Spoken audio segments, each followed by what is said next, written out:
Yeah, so we're doing, actually, I mean, the way we'll do this, I could probably just do DPS for once. I never do DPS on the channel. So I could actually do DPS for once. But hello, okay, so you missed my intro. My name is Zell. I'm the co-founder of RRLAT9. I'm the founder and co-owner of RRLAT9. And yeah, so I'm gonna actually do DPS. It's gonna be slower, but I'm pretty sure we have the time to do it. The job stone, if I'm specifically going for the job stone, I'm basically playing the MSQ up to level 30, and then I do the job quests, and then that's it.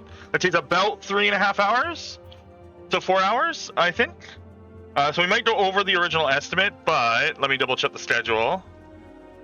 We are like, yeah, we got 4 hours, so I'm actually just going to change the estimate real quick, because I have the power to do that. I think on DPS it's going to take a little bit longer, but yeah, I'm actually going to do Arcanist. Just because I get to, for once, be a DPS, because it's not going to matter that much. The initial queues are going to be a little slower, but that's fine. For specifically this, if I was doing the full MSQ run, DPS is just not viable at all, except for like when 8.0 comes out, I might do it, depending on the classes that get announced. If a tank and or a healer get announced as the class, this is a sneak peek to the future. If 8.0 comes out and one of the new classes is either a tank or a healer, I'm actually going to do an all MSQ speedrun on the release of the expansion, instead of doing the expansion, including doing the expansion on the new character. And that's because I think it'll be really fun to play DPS, because so many people are queuing as tank and healer that might actually be able to get away with a DPS speedrun, and that would be really fun. So, yeah. This is Final Fantasy 14. It's probably like my favorite game of all time, like other than like Binding of Isaac. So, yeah. I'm gonna get started. Time starts actually. Okay, good. These are preferred worlds, so I'll get the experience bonus. So I start on Dynamis, but I'm actually gonna be changing servers at one point. For two reasons. One, because I'm gonna get a free teleport out of it, and two, because the queues are gonna be faster on any other world right now. So we start on Dynamis to get a huge EXP bonus, and then we go to a world that has actual players on it. I am part of the problem.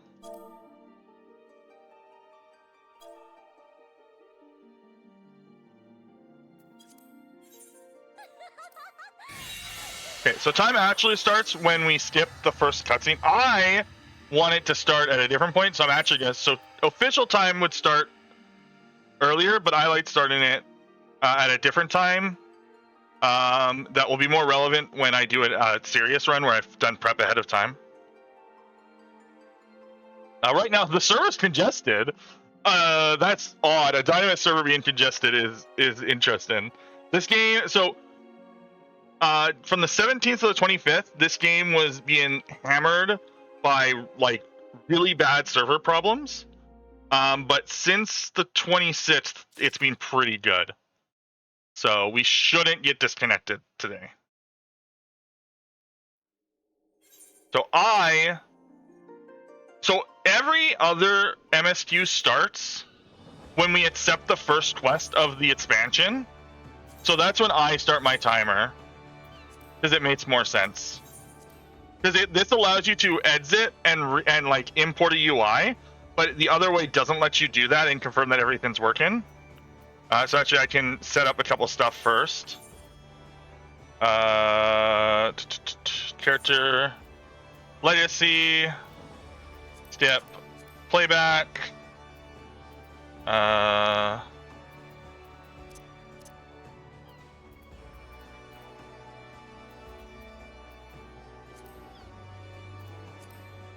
There. So when I click accept, that is starting my timer. So that's how we do it for every other expansion. Oh yeah, thank you very much for changing the title and such. title end game. I forgot to do that. But yeah, so this is Final Fantasy 14. I am playing as an Arcanist. This is a unique class actually in Final Fantasy 14. It has 2 job crystals. It has a healer and a DPS job. It was part of an older design that they were thinking about continuing, but they didn't. Just because of how the game used to work in 2.0.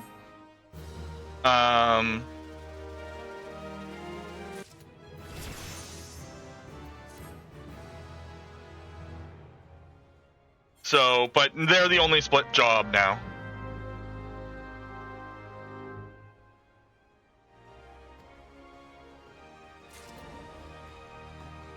I'm in Carbuncle already. So we actually picked up this quest because we need just a tiny bit more experience.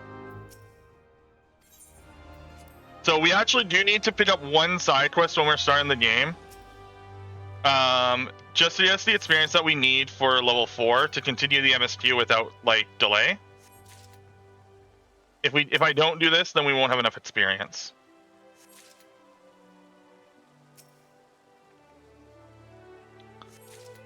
So there's a quest in each zone that we can pick up that's like extremely quick, but it gives us 50 base experience, which is multiplied by the preferred world bonus.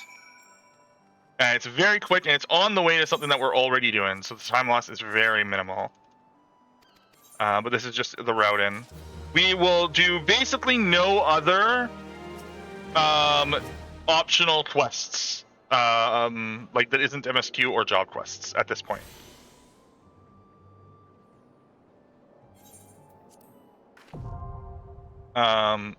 With the preferred bonus, we are going to be significantly over-leveled for the game.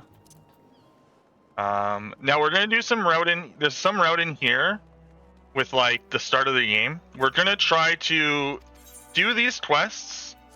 Sorry, my hand is actually being like really unstable lately. I might actually even be for the old MSQ run in 2.5 weeks that I'll be doing. I may be trying to learn how to use controller a bit for this game, at least for like menuing,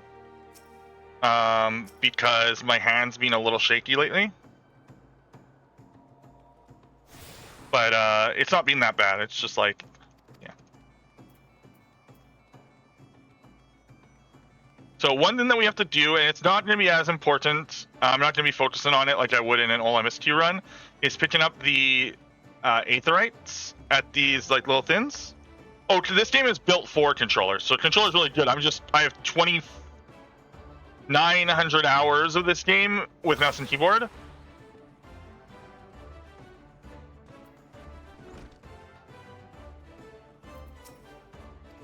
So we're doing the initial quest, and we're picking up these things that let us teleport throughout the starting town. Normally I would like very much hard. Oh, gotta talk to her first. I forgot which quests. I haven't done the Arcanist quest in a very, very, very long time.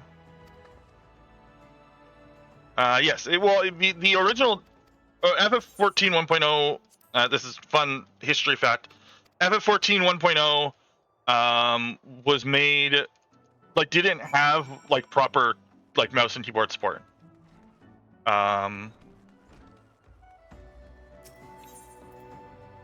So we need to leave.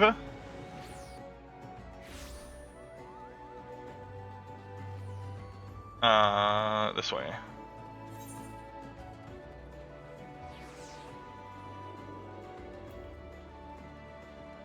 Pretty sure it's this way.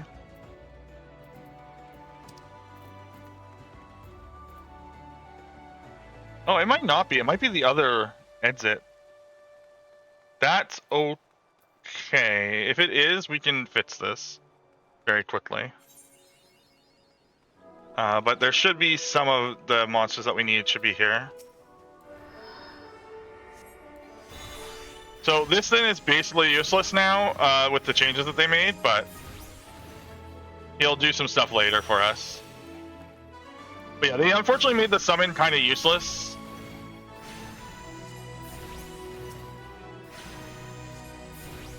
And I don't have a dot yet. I think my dot is at level 4. We should get our dot shortly. That is not our dot.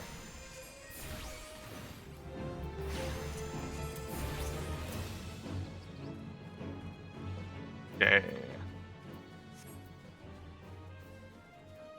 Oh, there's one more.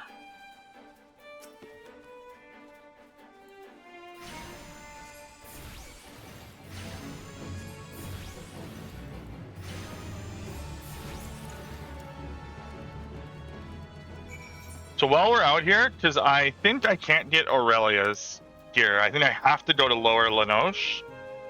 That we're actually going to save a little bit of time with my mistake here.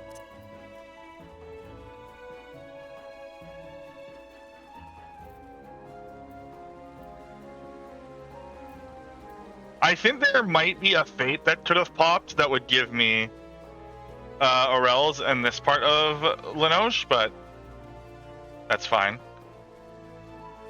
So to save gold and such, once we go up here, we're actually going to...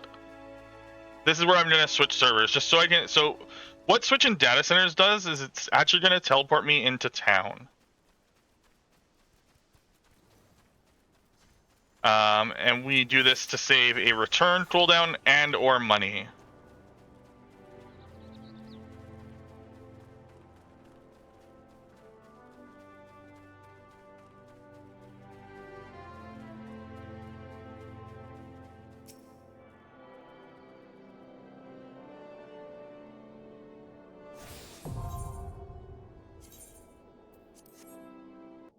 So we log out here.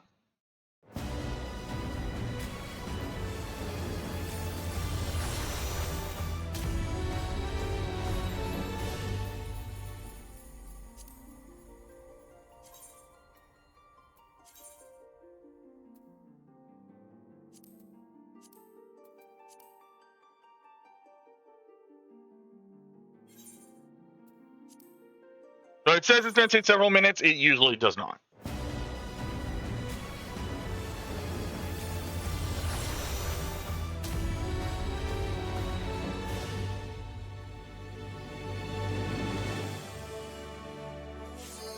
There we go.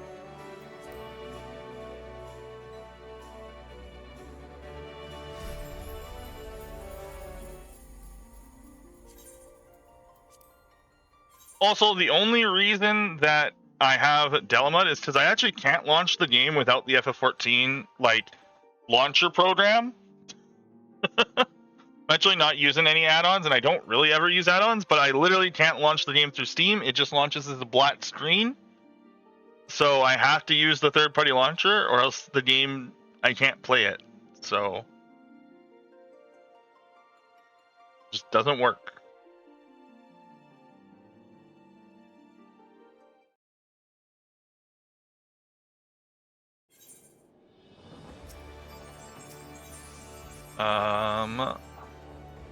So now what we want to do is we want to go up. This is going to let us get some more teleports and make our way to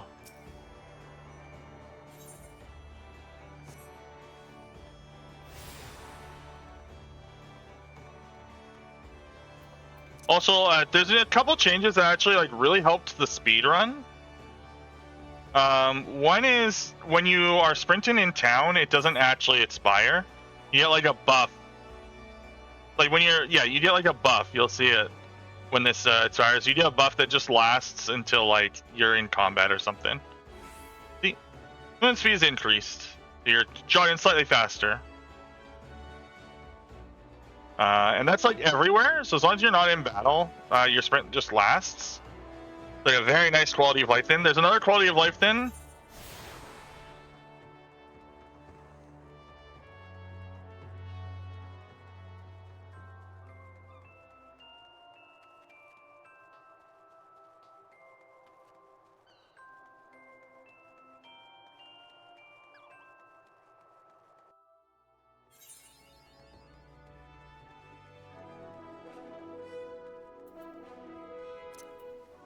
Yeah, I've never done one of these with DPS, so I'm gonna make the occasional mistakes.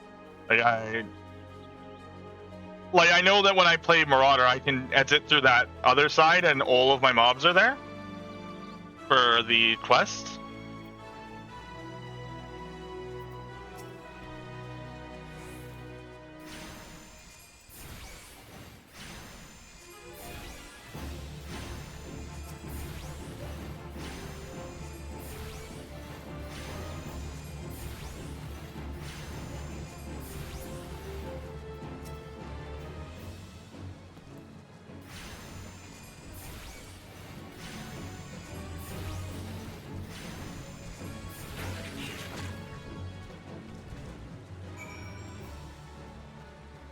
Okay, and again, we want to save money.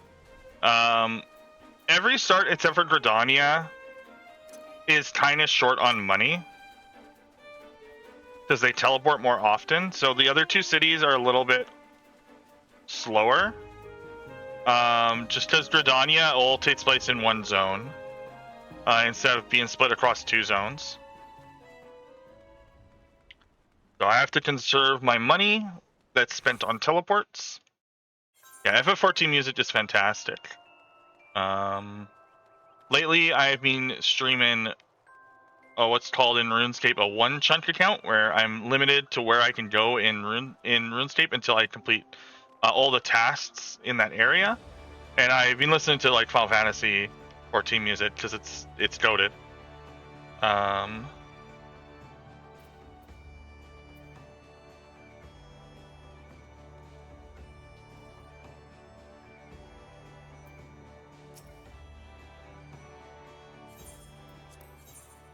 But here we can do this.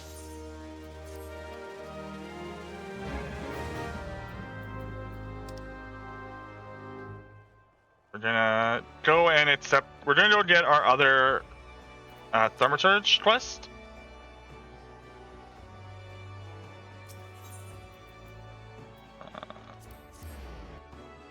Or sorry, not Thaumaturge, Arcanist.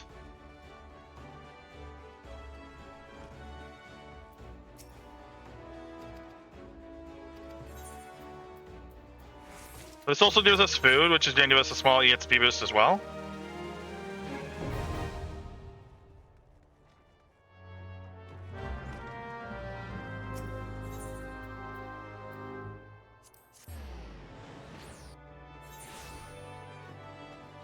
Actually, we should teleport.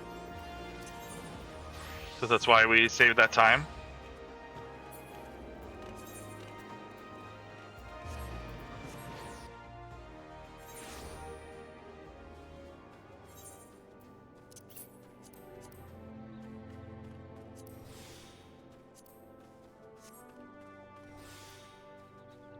That's going to give me a small EXP boost for an hour. Oh, is the person above me? God damn it.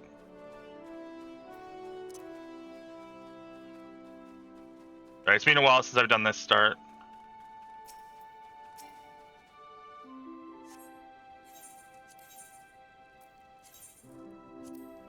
Yes, we do the boiled eggs thing.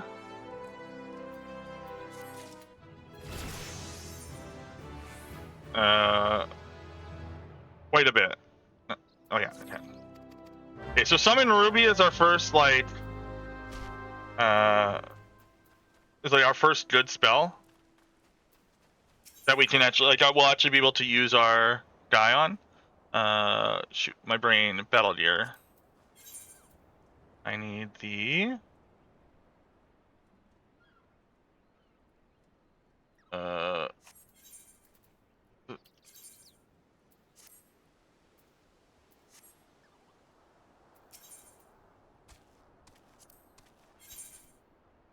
there we go. Yeah, that's what I thought. Yeah, so this is where complications happen that I forgot about. That's okay. We can go kill thins and do our other quest.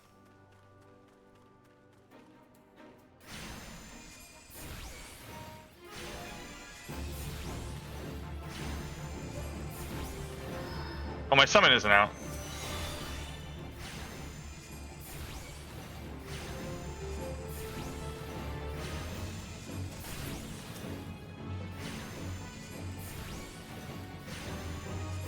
I shouldn't have teleported when I did. That's okay.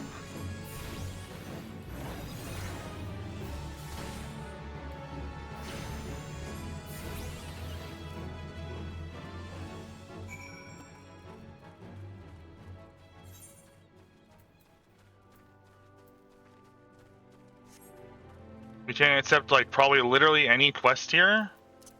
Sorry, I screwed up my routing by teleporting and not taking the free teleport.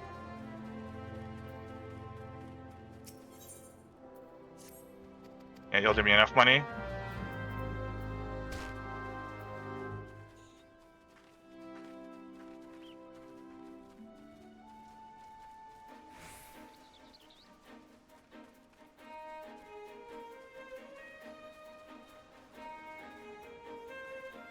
I did this for the fans. When I said DPS, someone immediately said, yay, DPS. So this is like a small speed tech in like FF14 quests in general. If you get the quest objective, and then you hear the monster spawn, you do not have to kill that monster. Oh, over.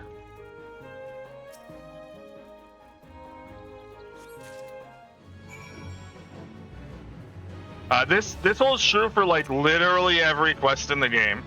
If you get the objective, the monster that spawns is not mandatory. This is fixed later, like expansions like Stormblood on. Usually the monster that spawns is required for the quest objective. So.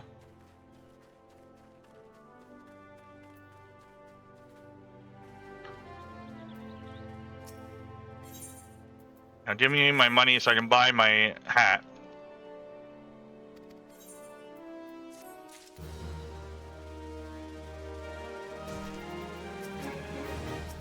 No, not delivery module. You. Battle gear. Hempen.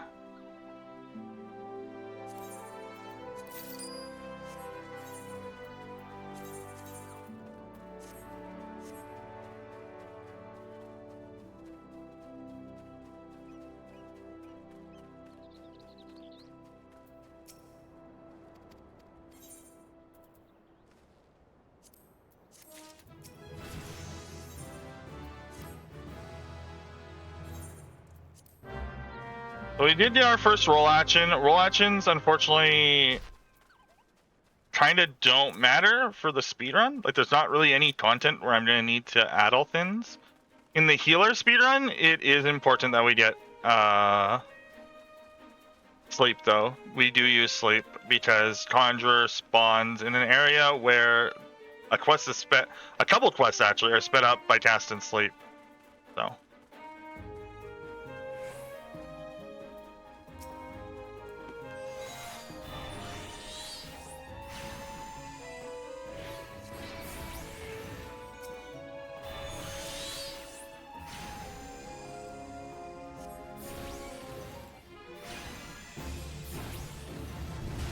We're doing that again for more experience. Killing those works towards our... Oh, we're going to get a bunch of experience here because these guys are on our hunting log. Sick. Wait.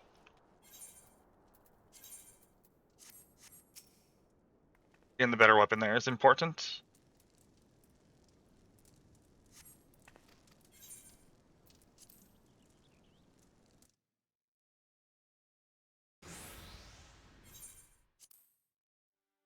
Hi. Old total voice actor. I don't know why I pressed summon.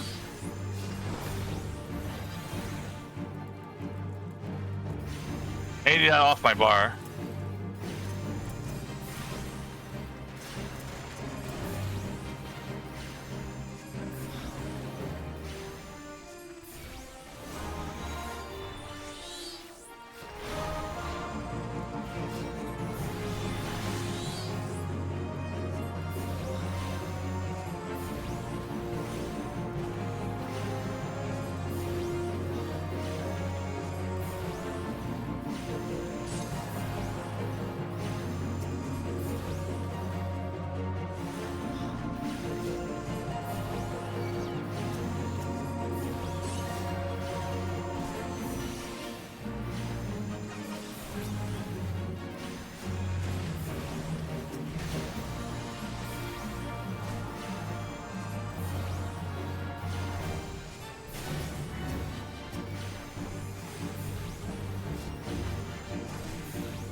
you'll see that even though I was jogging in that combat, even though I was sprinting in that combat, because the combat ended before my sprint ended, I got to get the jog debuff after, or the jog buff after. So there is some extra tech thanks to some like small quality of life changes that the developers made. That like completely incidentally helped it. Like the change to chocobos helped as well. You can now walk while casting the mount spell. So I can actually be like walking as I cast it, which means that I no longer have to even think, is it faster to cast? Is it faster for me to cast like mount and mount up or not? Because that was like a thing you had to think about before.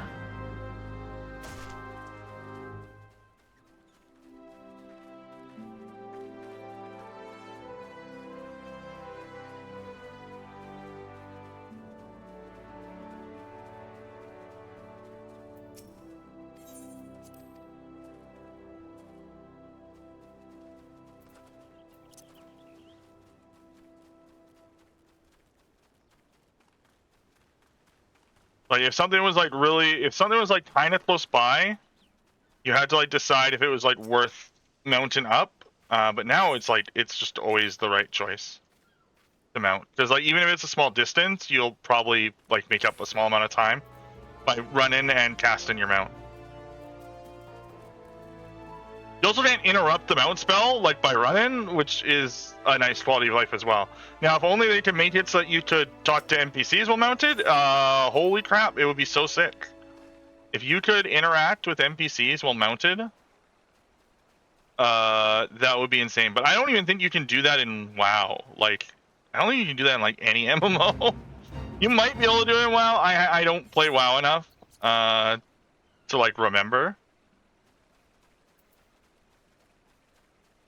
There's like a part of me that says that that's not a thing you can do.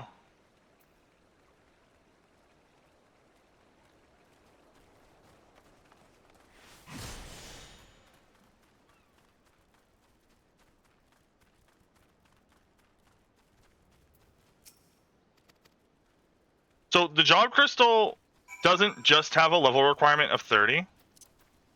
It also has a requirement of the quest of like starting the self quest line. So it's not just about like leveling, but that's why also I'm like grabbing extra experience by killing like monsters on my hunting log, because as soon as I get that quest, I want to. And every level does make like everything faster, especially early game. Because early game, like, gear... early game gear is pretty low, so, like, the stats you get from level up is, like, actually, like, good now.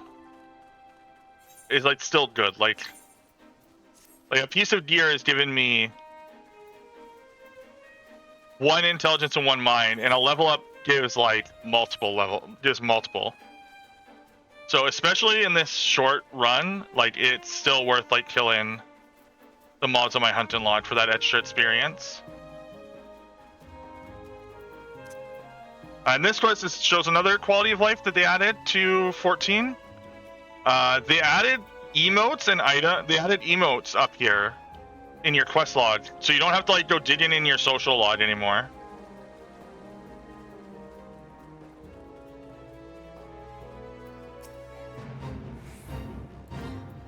Oh, I got energy drain. And fester.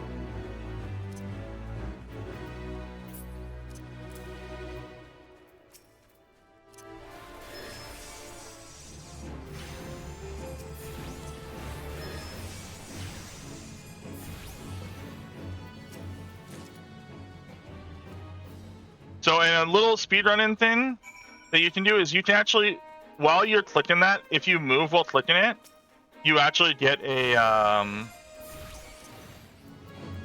small buff.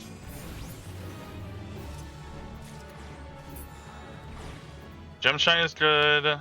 Yeah.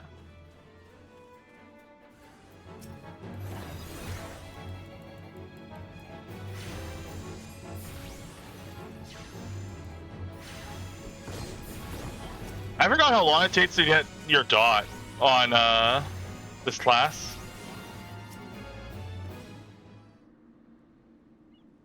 What's job crystal? Job crystal is the thing that you. So every job has a job crystal. So every start-in class in 14 starts at level 1 and has a job at level 30 that they can do a quest to get. So this is just a speed run of the very start-in quests to unlock the job crystal. So for Arcanist, there's actually 2 of them. There's Summoner and Scholar. I actually don't know which one's like closer.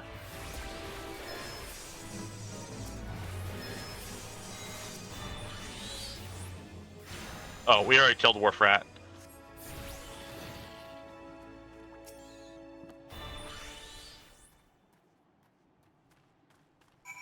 But yeah. So this is just like a short thing. I pulled a bunch of options for chat of things I knew I could do in like 4 hours, and this is definitely one of them.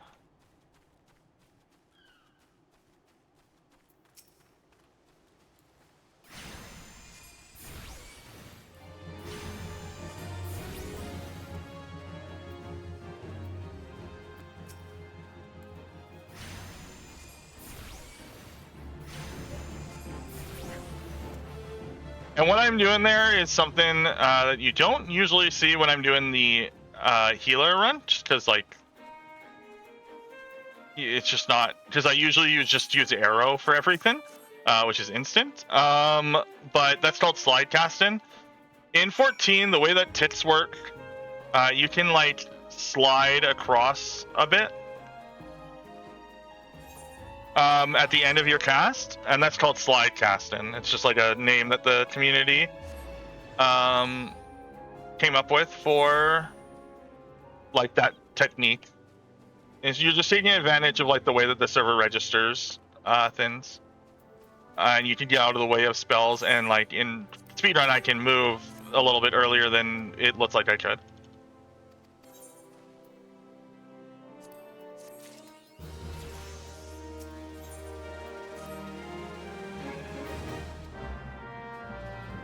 Yeah, so essentially the requirements of this is to get to level 30 and also to the level 20 story quest. It's a level 20 story quest. Self-Pollens, that's the name of the quest. I remembered it.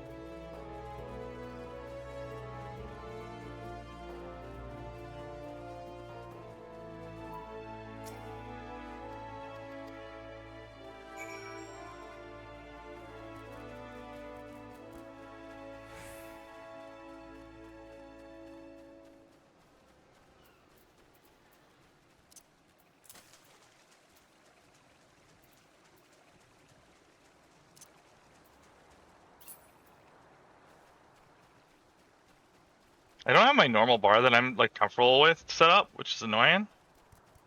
Fuck. That is very rare. And he will kill me if I go too close to him. He has the death symbol above his head. If he sees me, he will kill me. That's extremely rare.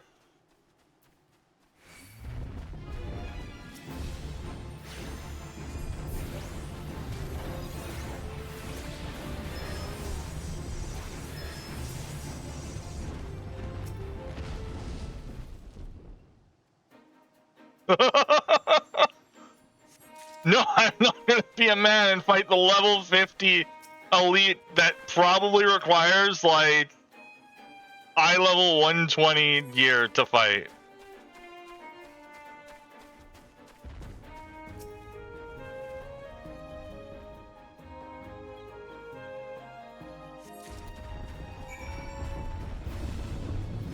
No, I'm not even gonna fight these guys. I don't have to.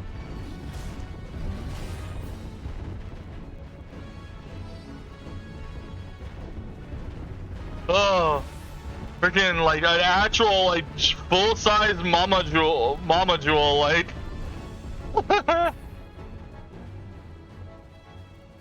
Mamulja, like a full size like Mamulja just out of nowhere. Holy crap! You are on the wrong continent. Well, no, it's not actually, because there's a large Mamulja population in Lamentia. No, it's not B ranked. Because if it was, it wouldn't fight me. But it has the A rank logo. Like that's an A or an S rank hunt, because it has the aggressive logo, which is crazy.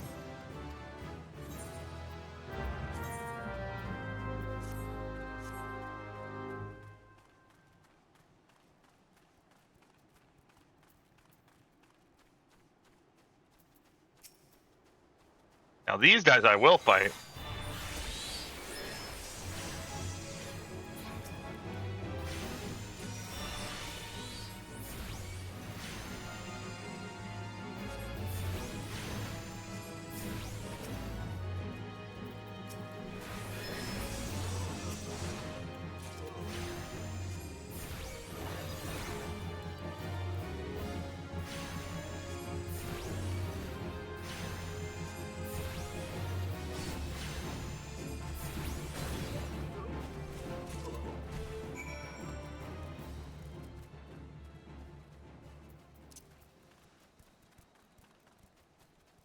Yeah, there's a couple A ranks that I know for a fact spawn in your way. In the MSQ, there's one that's like that hangs out right by Thancred in the area when you're doing the Ifrit quests and you have to go like infiltrate the Armajal. There's an A rank that can spawn. Like literally on top of Thancred, which is horrific. So you like have to like wait for him to like turn his head so that you can go talk to your quest giver.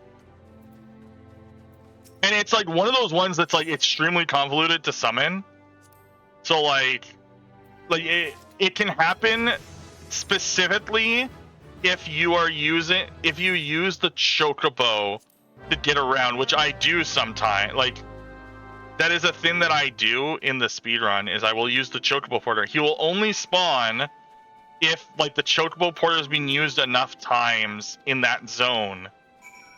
So like if other people were using the porter before me that day,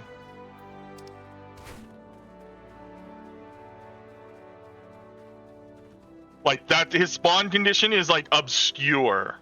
And like I have encountered him like more than once.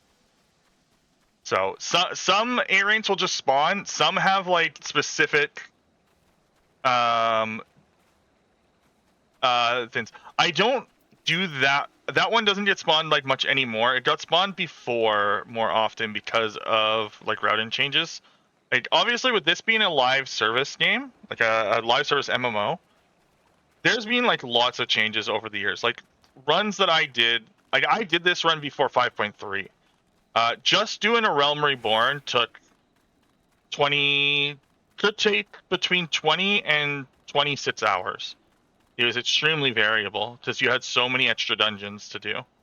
But they removed all the extra dungeons nicely. So down here, ow. Yeah, it is possible that we could run into the other A rank. I'm not looking at my time at all, which is fine. We're doing okay. 35 minutes to get to here with the mistake I made earlier is fine. 35 minutes to the second, the golem fight. When I've made like 2 fairly hefty like time mistakes.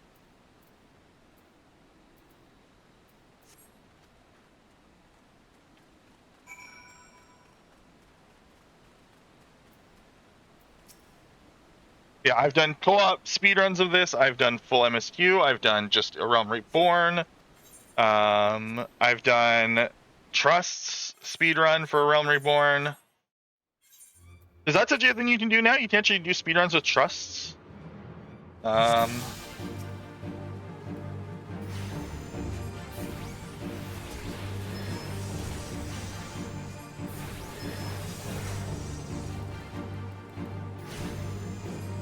So one thing I learned is so blindness does affect spells in FF14.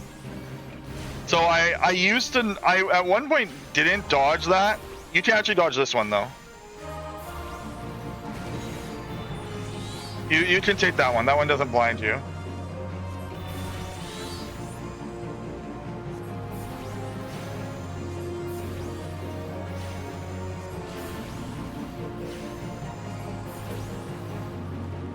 So trusts, unfortunately, so the reason why we don't use trusts in the speedrun is even like really bad teams are faster than trusts. Trusts are like hard locked mechanically.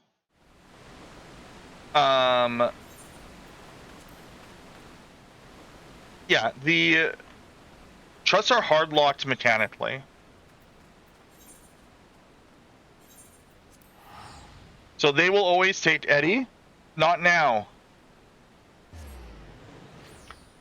Trusts will always take about 20 to 30 minutes. Their DPS will actually slow down or speed up, and they will use different skills. Like, for example, a funny one is Urianger knows the spell Death. If you are taken too long in a dungeon and you have Urianger in your party, he will cast Death. He will just kill every enemy he sees. It's very funny. Hi, Eddie. Yes, you're a good baby. And you're gonna cry in my lap. No, you're gonna sit in my lap. The lap is where you belong.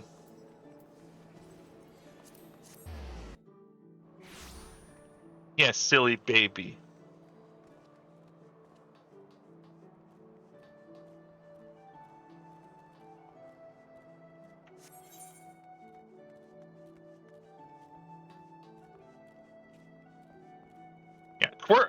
Trusts, I love. They've got so many like neat little perks, or quirks to them.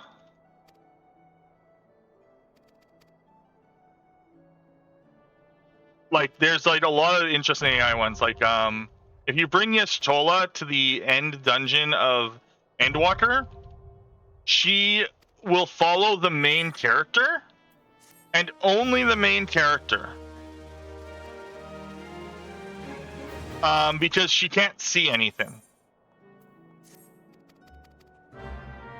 So if you are the tank, Y'shtola will follow you and get cleaved. She will just eat a cleave.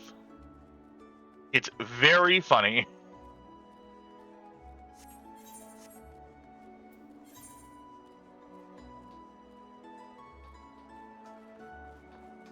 We got the money to do this.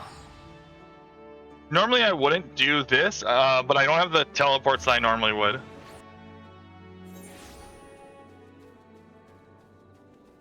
Yeah, it's because it's a play on the fact that she can only see ether, and otherwise she's blind, and there's no ether in the final dungeon for her to see. So she tracks the giant glowing ether beacon that is the Warrior of Light.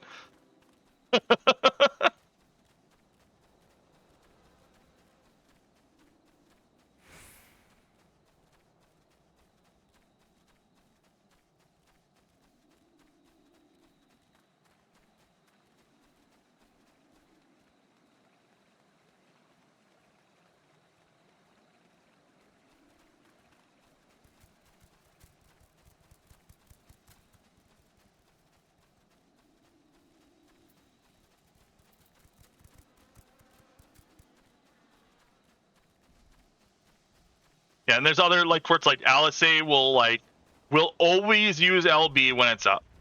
Like, no exception. Like, the moment the LB is up, she hits the button. Which is good. If you're a DPS and you're in a dungeon and the LB bar fills up, unless you think the dungeon needs the heal from LB3, press the button. You don't need to wait for it to be at 5%. You can just hit the button. Please. Well, okay, so that part, I wish that was unique to her, but all trusts will attempt their absolute best to dodge the boss mechanics, like they all know them. There's just like sometimes where all the NPCs at once like decide they forgot how to do the fight. So I don't know what's up with that one, but and that includes Yashtola. They just will sometimes decide, like especially in the 8-man in like trusts, the NPCs will sometimes just like forget what they're doing. Please don't see me. Okay. So because we get into an encounter here, and it's actually faster to do it this way, what we do is we leave here. We're actually going to grab the next waypoint. Also because we need to. I forgot that.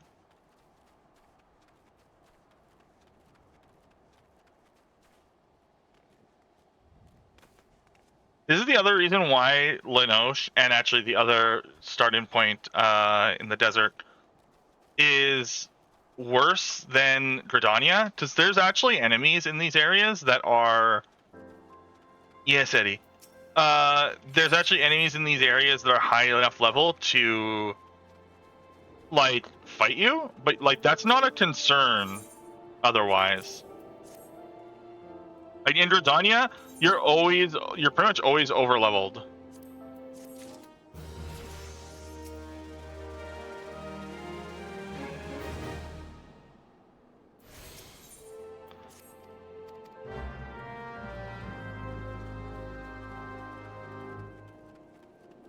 And it's because it all takes place in, like, the same zone.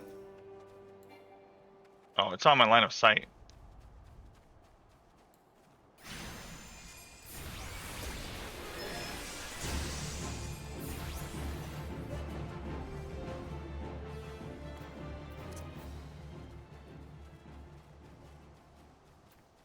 Oh, we need that for our quest.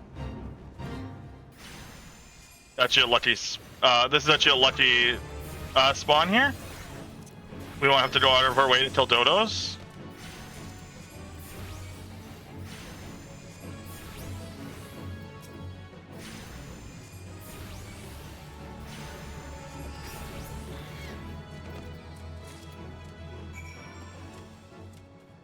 Thank you.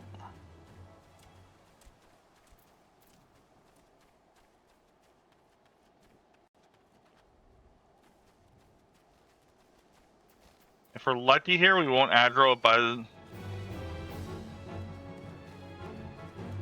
And as long as this one doesn't aggro, we should be okay. This one should de-aggro before it matters.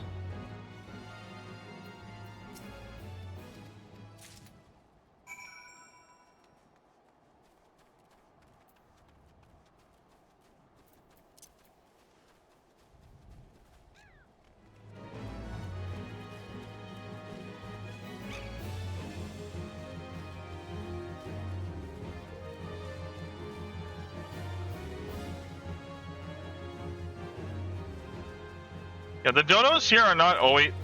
That? I didn't know that they were aggressive. What the heck? Come on. Yep, thank you. Thank you for casting something. That's not good.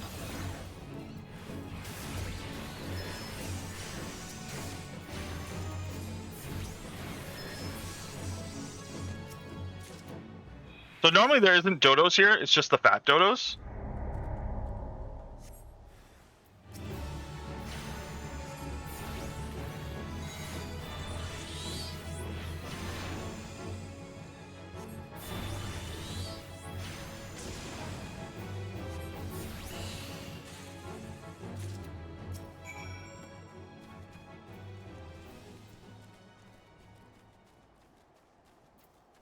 And I was actually close because that bait was like barely active while we were here, so I was very lucky. It won't save us that much time. I mean, actually, no, it could. It because when I go back to the when it lets me go back to the city, I'll be able to pick up the next step of the quest.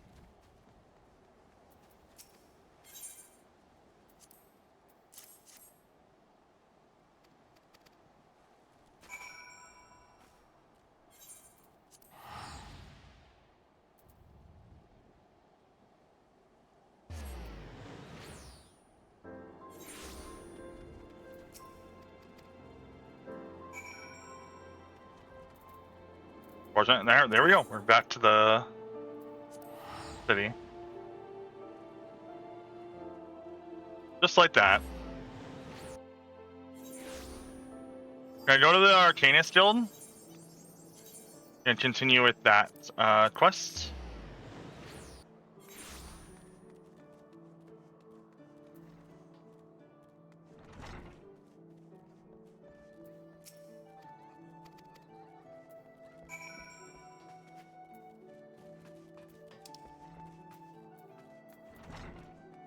Gates. So we're gonna do this. So Lominsa, right Plaza, and go this way. I believe. Oh, that was such a cute squawk, Eddie. Quack!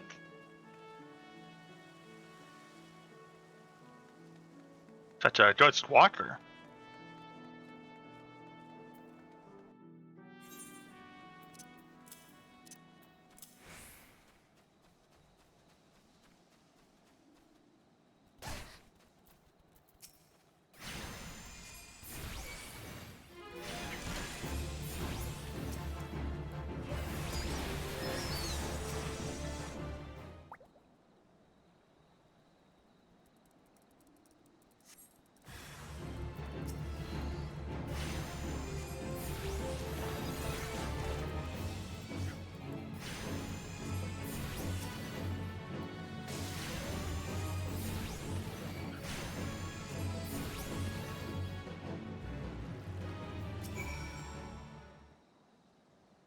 Hello, Eddie.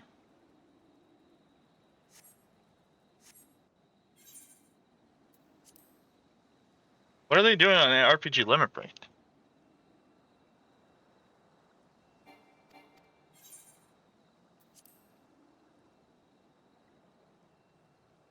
There's surprisingly very little actual FF7 content in this game. Like, 7th Heaven is a key part of A Realm Reborn in Heaven's Word and Stormblood. But that's like just like a loose reference. Lenosha has Costa del Sol, again, just a very loose reference. There's the weapons quest line, but it doesn't really borrow any concepts from FF7 either. Oh my god, we're out of money. I need to walk back. We have like no money. I need to save it.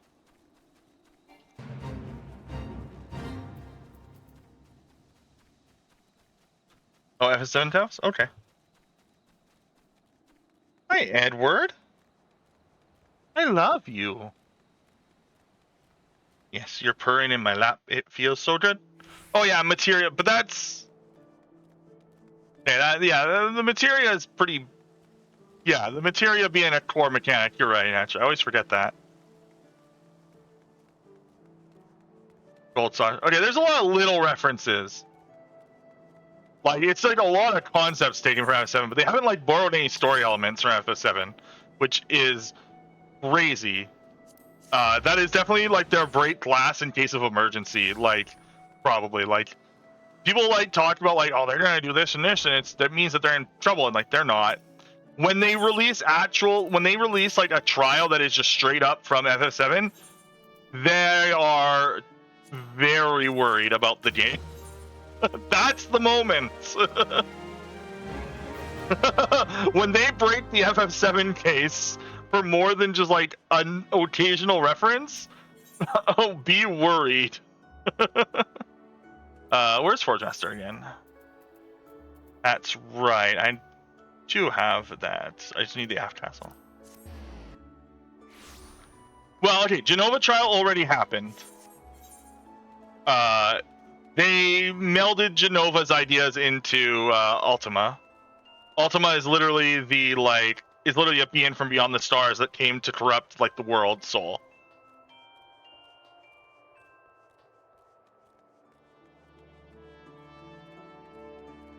Like, it's literally the same. Like, they basically like rewrote Ultima as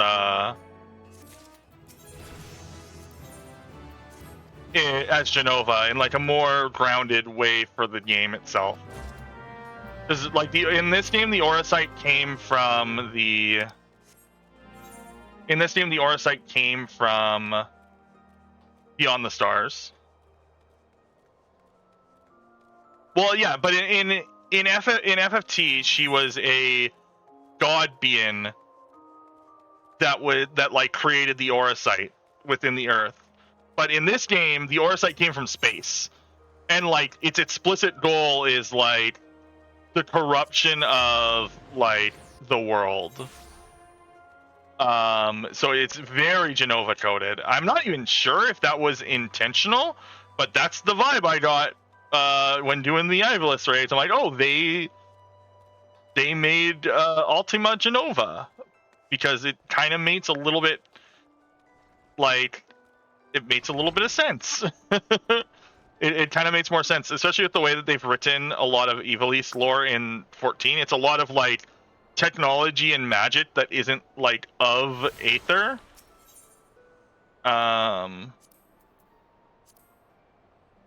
Okay, so I need to leave town. We got that because we're gonna need it again. Yeah, it's like a very thrown away thing, but they definitely mentioned that like the white Auracite like came from space. Like it was like on a meteorite. So just exactly the same way that Genova infected Terra in 7. I think it's Terra. I don't know if they actually named it, but I'm pretty sure it's Terra. Or it might just be the planet.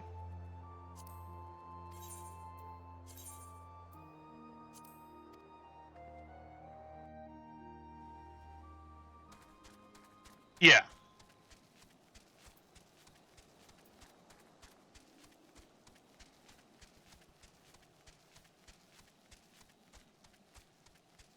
You know, now that I think about it, I think I could have just taken a chocobo straight there.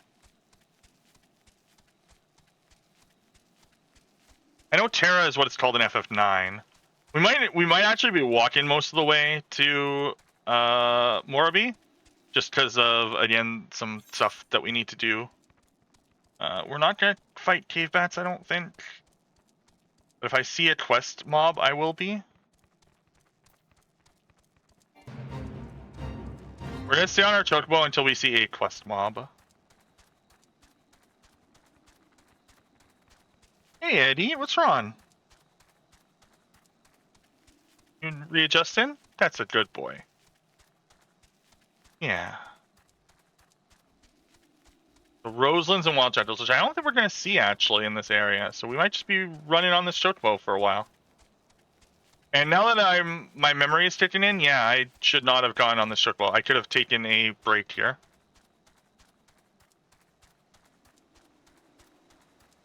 What's up, Eddie? What do you see? Hi. Nose boop? Yes.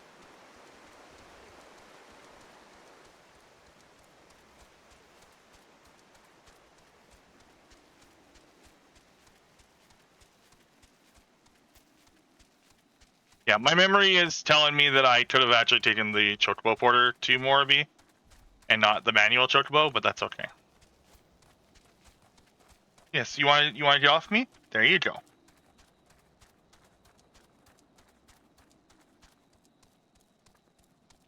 I don't know why sometimes the music doesn't play in 14. It's very confusing, but like every once in a while the game just decides you don't get music today.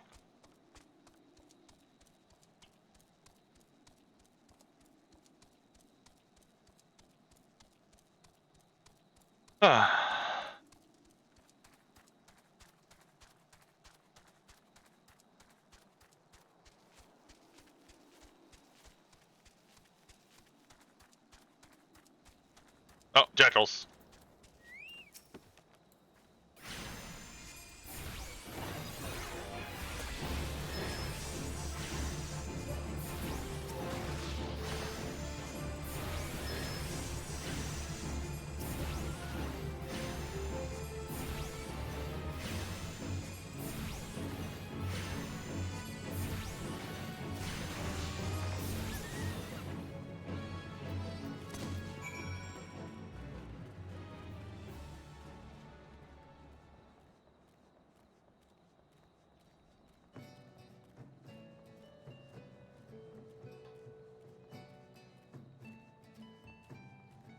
Yeah, cats definitely interrupt gaming a lot, and that's okay. They eventually don't ever get used to it, but that's okay too. He makes me happy. If I didn't have him, I'd be extremely alone. I can't remember if I wanted it or if Frost, like my other the other co-owner and like my best friend, was like convinced me to get the cat. It was probably like they convinced me I needed a cat, but I already wanted one.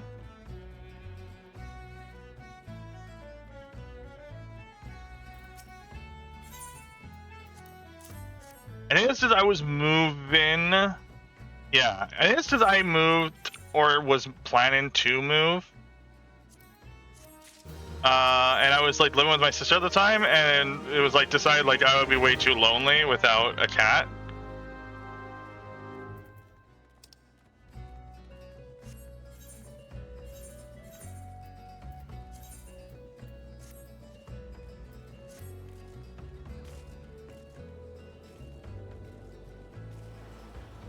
And you just gotta work with the kitten. You gotta figure out like where it wants to sit when you're gaming.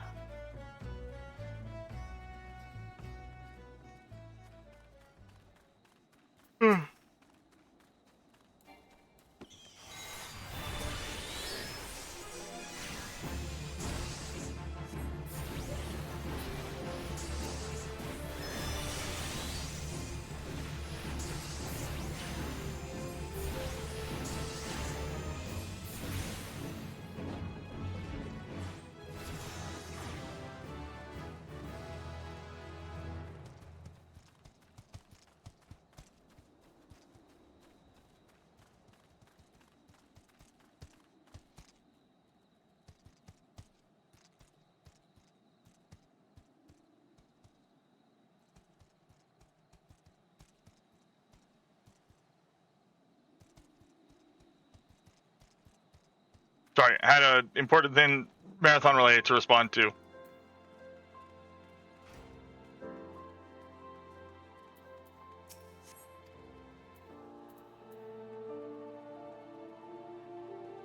Yeah, normally it would. So I didn't explain it fully. I'm pretty sure. I think I like cut myself off. When you are talking to when you do an emote at all to an NPC, if you like mash it while you're moving in range of that NPC, it will ignore the animation and pretend that it actually went off. No, I don't need any assistance. It was like an answer in my DM that I had to like answer. No, Eddie is not playing. He is sitting by the heater. Oh, could you? Yeah, that's what I thought.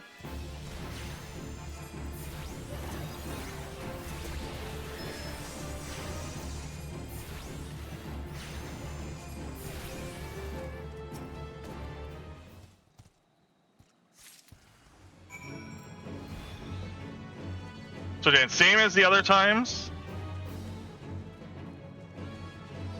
Oh, right, because I'm a Makot. That might be.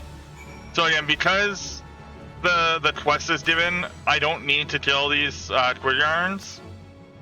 Oh no. Yeah, we did it! Oh god, I'm the best. Run! Flee!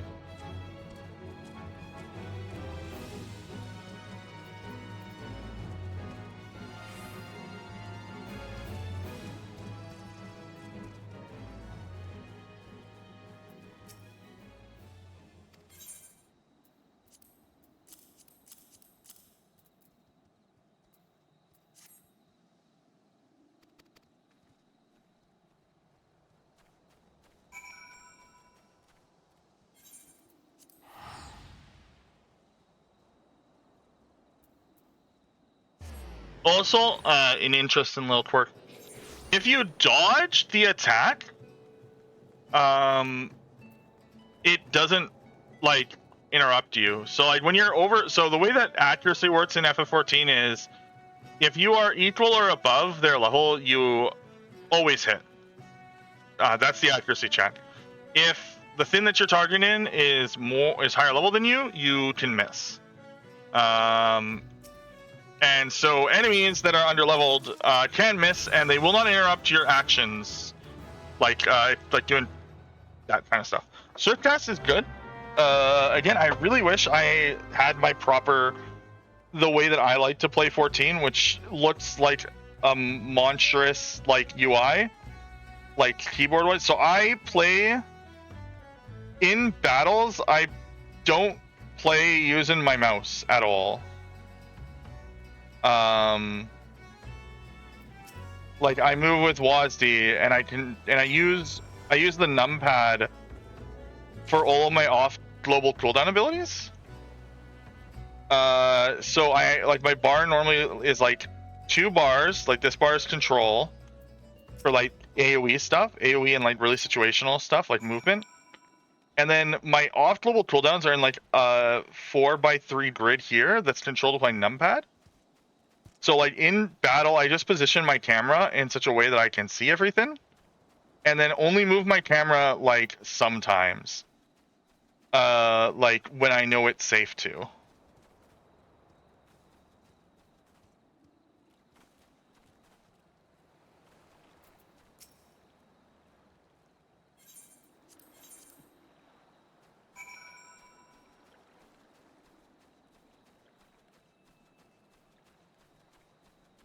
So, I love the way that I play this game, but every time people see my like bars for the first time, they get confused.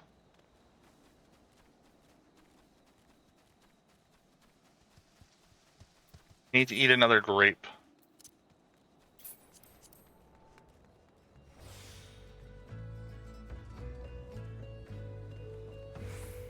Yeah, I basically play isometric.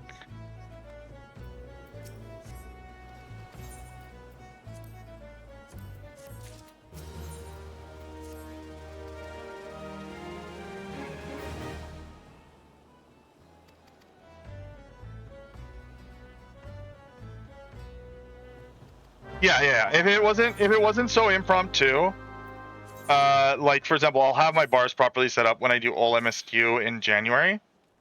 Normally what I'll do is I'll pre-create my character like either like the night before or like just like the 20-30 minutes before. Like while I'm setting up, like I'll have like a screen that says like I'm starting soon. And then I'll exit, and I can copy paste like the character data and stuff from my copy paste my character data. Yeah, I don't have an MMO mouse. They're expensive, and I'm not rich.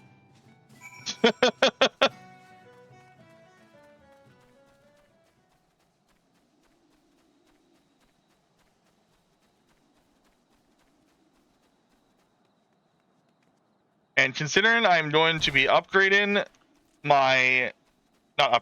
maybe fits in and like retrofitting my old PC into a Restream PC, so that like I have it in my house instead of it being a thing that is controlled in another place. I'm gonna be spending a lot of money this year, probably.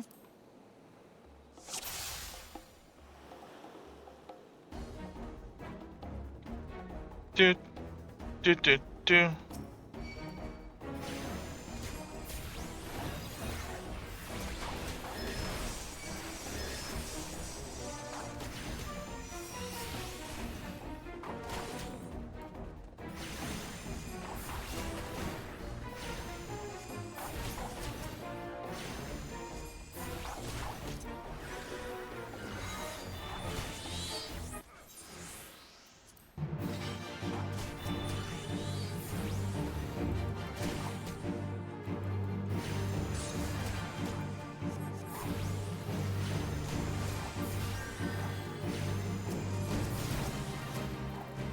Oh, there.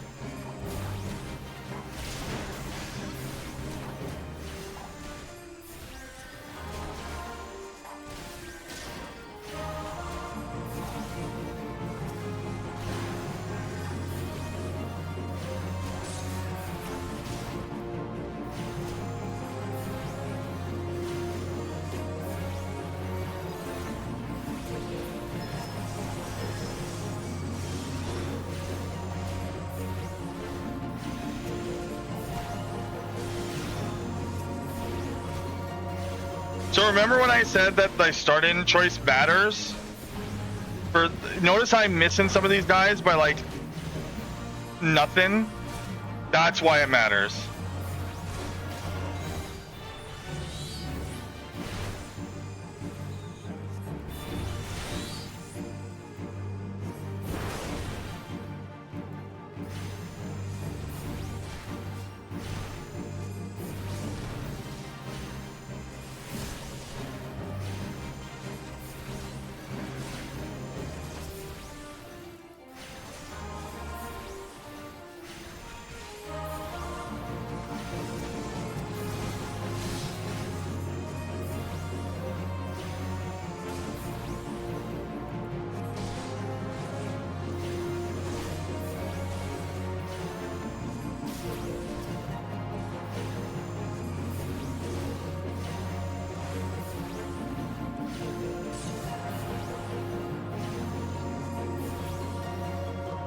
God, I love early Realm Reborn music. It's so good.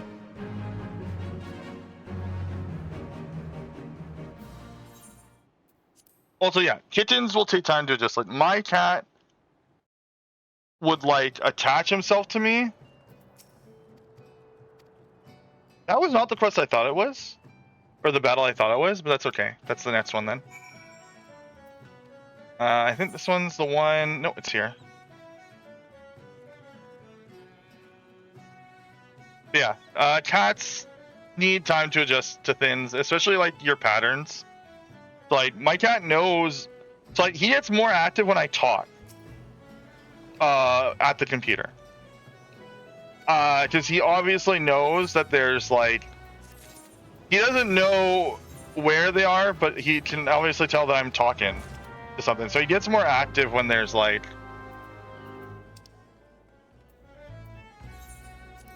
It's very funny. Eddie gets like way more active when I'm talking for a bit, and then he calms down, and he'll just like relax. Like I think you can kind of tell when I'm streaming versus when I'm not.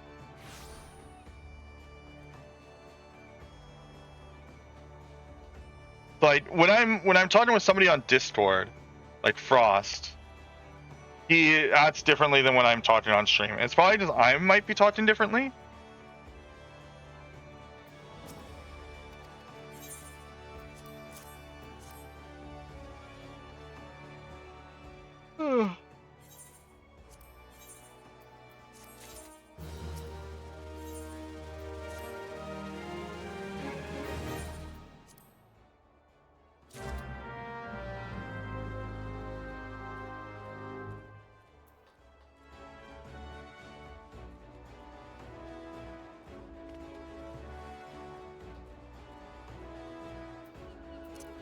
Okay, we're gonna get the final.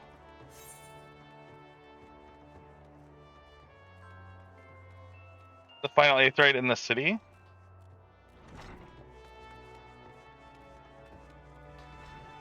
Well, no, this is where A Realm Reborn is where Soken started to was the composer. Uematsu did 1.0 and the themes for the first 3 expansions. The way you can tell is, does the music feel like it fits the zone it's in? That's how you can tell if it's Uematsu or Soken. Now, that is not a dig at Uematsu at all. I want to make that clear while I finish telling the reason why. The way that 1.0 was done is they just told Uematsu to like make cool tracks and they would put it in the game.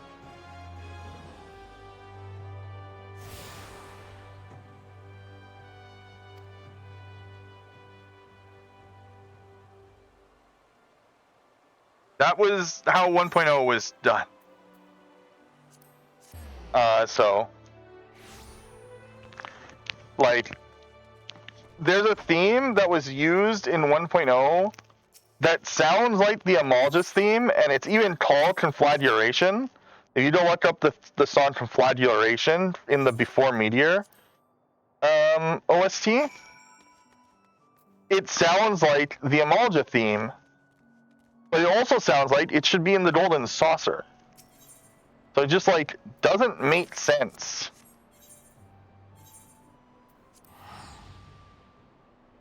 And my cat is currently on me, but I'm not wearing a shirt because the temperature in my house is strange. So he's currently digging into my shoulder and it hurts a little.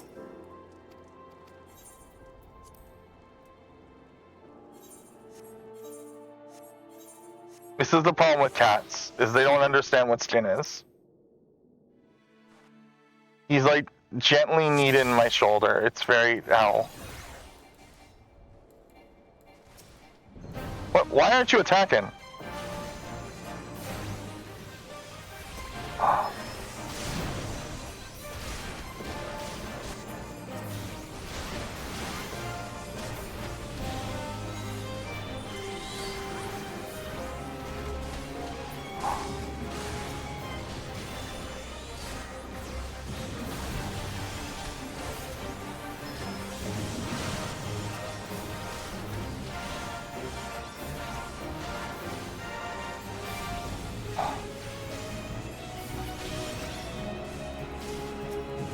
It might have been, but like a lot of these things were slightly changed. But my favorite 1.0 chart that gets used is it's used actually in a couple like main story quests for A Realm Reborn. It's the one that plays, if you know, I mean, we're definitely gonna get it. It's the one that plays like, it's one that plays after you beat a dungeon.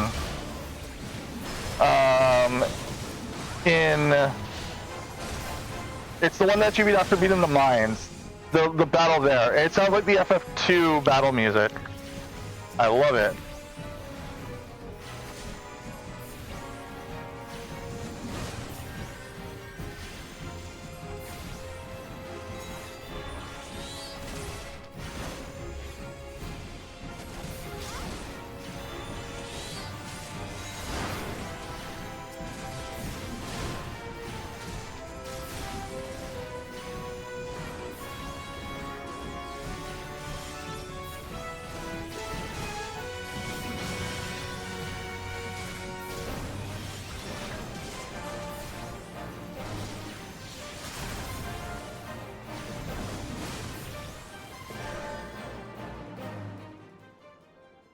Yeah, the Padlathian remix is much better than the Conflagration, like that's jazzy and feels like it should be in the Gold Saucer.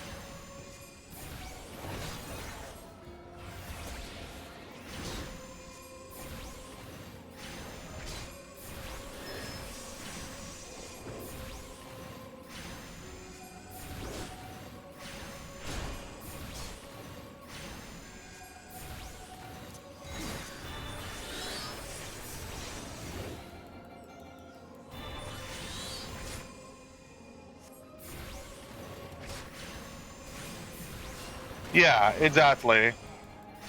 Or like a Gold Saucer trial of some kind.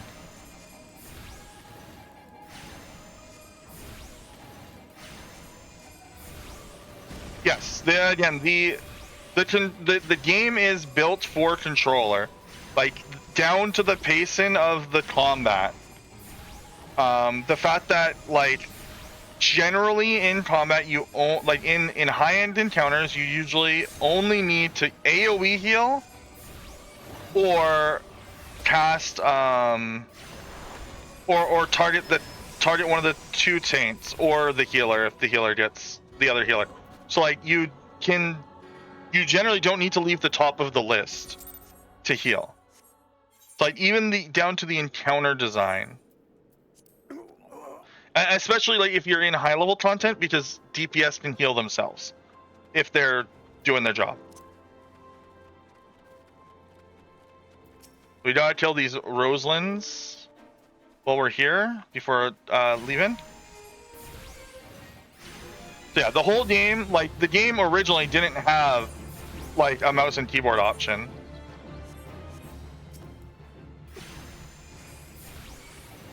Like even down to encounter design, the game was built for controllers. FF11 as well, actually, surprisingly. Although it is easier to play on keyboard, but it was technically made with controller in mind. It was a PS2 game originally. That is something that you may see next year. So they are doing some improvements to they're doing some improvements to FF11 this year, I think. They might have already done some of them, but they're doing some major improvements this year to FF11 to make it easier for people like me who never played FF11.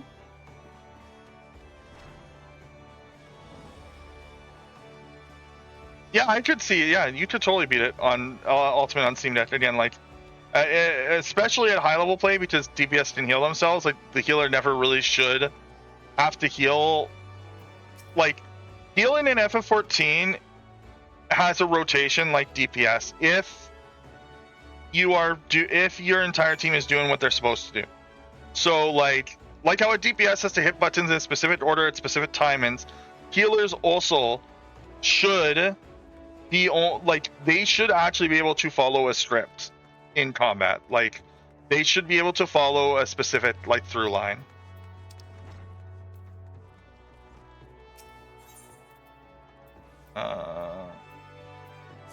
So that does help. Like, some people call it lame, especially because you can technically do some ultimates without healers, especially when you're overleveled and overgeared. But like, I think that's actually like a good thing. I think it's good that healers. It's actually a problem in World of Warcraft right now. So there's like 3 bleed-in edge. There's like 2.5 bleed-in edge guilds for the highest level of content in WoW. You need 4 healers per team, and it's generally considered that there's only about 9 healers in all of World of Warcraft at the level of skill required to heal in Mythic. Like, that's a problem. There's not actually enough healers that are skilled enough in WoW to facilitate the fact that there's 3 guilds that compete for the highest level of highest level. And on top of that, a good DPS player can learn to be a tank. A good there, it's down here. A good DPS or a good tank cannot just become a healer. It's not the same like skill set.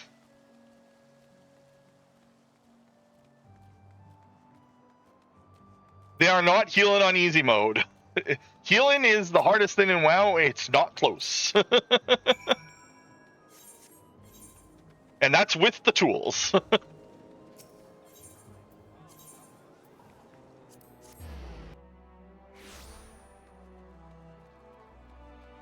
There's 2.5 guilds. Depending on the day, method is good enough. Yes, there really is just it's Liquid and Echo? Yeah, Liquid and Echo. But Matt was saying that during like there's like not even enough healers to survive. There's like not even enough healers like to like go between the 2 like top guilds.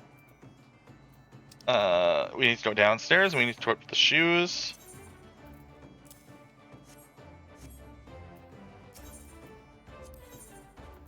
Yeah, I think that it's actually good in 14 that healers skill set is very similar.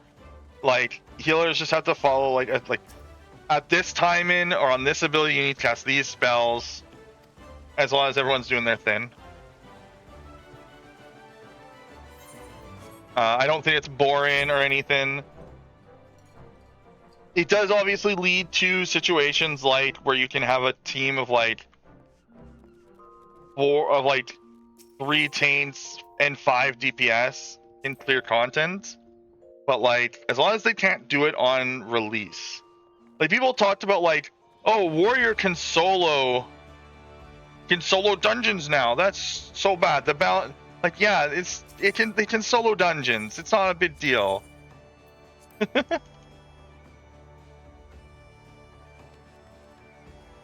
Like it's so silly when I think it was Padlathan could be soloed by a warrior on release, but it's like, who cares? That doesn't mean warrior's overpowered. They even buffed warrior the next patch because warrior was in fact not overpowered. It needed a buff. It just had the kit required to be able to solo. I always found that really funny. It's like people are complaining, warrior overpowered, warrior nerf needed, and then like they were like, no, actually, here you go, warrior, you need some buffs. I need to like remember that Betaron is up and I don't need to walk all the way over there.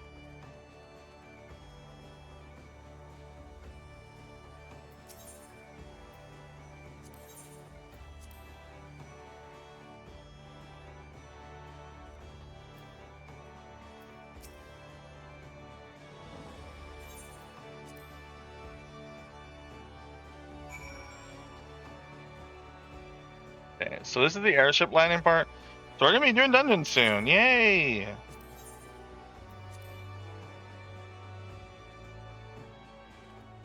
Oh yeah, Beastmasters come in next patch.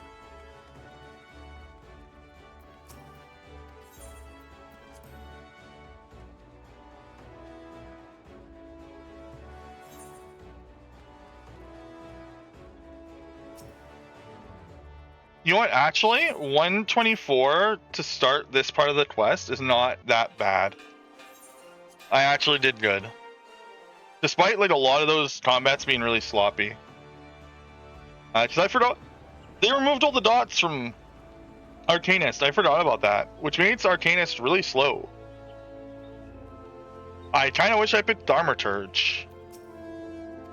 Because dot management in early game speedrunning is kind of fun. The elves in the snowy place is Heavensward, not Stormblood. Huh? Oh.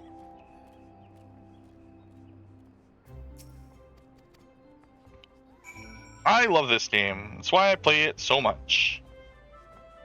Although I didn't play it that much the last like year, but I was also like been dealing with stuff and yeah. Yeah, I know. I forgot you don't get dots anymore. I was like waiting for it, and then like my brain was like, "Oh right, they removed all the dots from Summoner."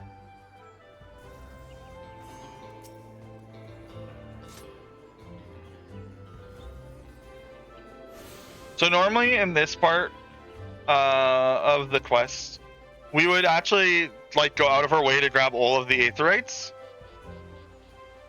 But because we're not doing all MSQ, and I didn't really plan out the route for this, I don't know exactly which Aetherites we need. So we're just gonna win it. We're not gonna take the extra time to grab all the Aetherites like I do in all MSQ.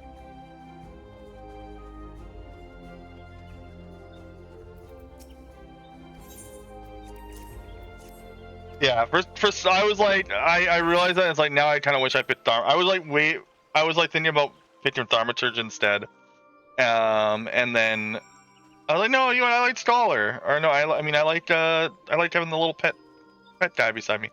I need to pick this up. We are definitely coming back here.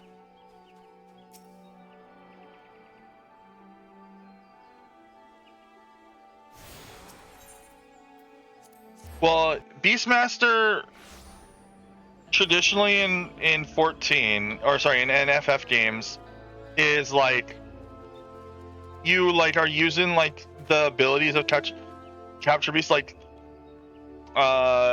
think what's his name in Renjit. Renjit was a Beastmaster. That's kind of the traditional Beastmaster. Is like you like bring a like you have like a specific pet essentially equipped. And that's how Beastmasters traditionally work in Final Fantasy games, is they have like an equipped pet effectively. Like in FF5, you like when you like used your charm ability on a pet, you had like its abilities, and if you wanted a different set, so I don't know how they'll do it in this one. They have said like nothing about Beastmaster. It's kind of crazy how much content there is in this expansion. 7.0 just like has an insane amount of content, but none of it is like, if you like Fort Tower, you probably don't really care about like ultimates, and then you don't really care about like cosmic exploration. Like, there's very few people who want to do all of this content, so it's been given no, I need Huston strip.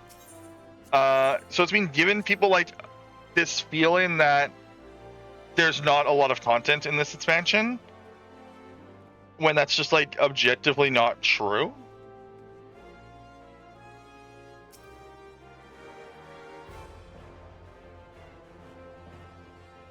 But like, and also it's the other problem is that there's such an insane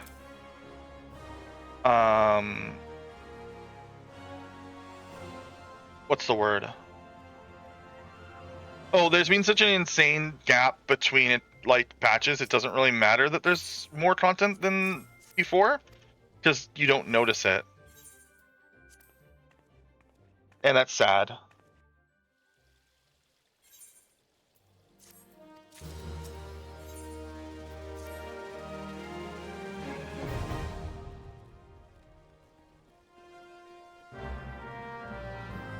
Okay, so before we leave here, because I could make a gigantic mistake, and I could leave right now, but if I do that,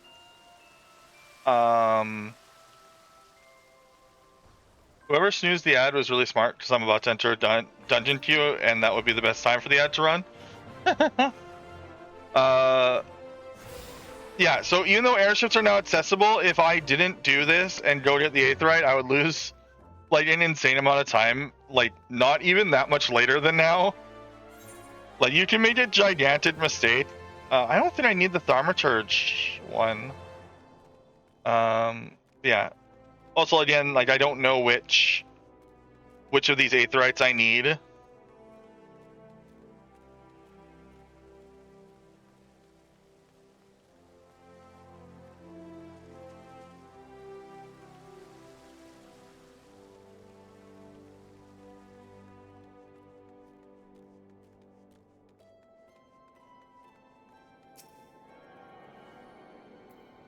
Oh, so close to being able to use return, but oh well.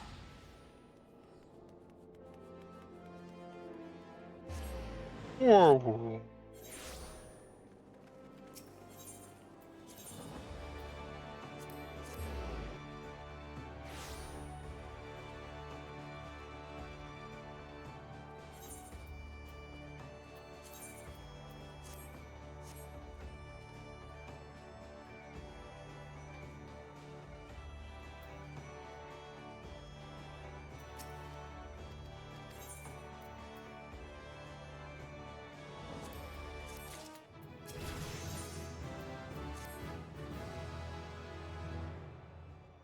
I mean, the interludes are kind of important. If you're talking about like point X's, like those are just part of the main story. Oh, we got Summon Emerald! Oh my god, I really wish. Okay, we're gonna rearrange this slightly.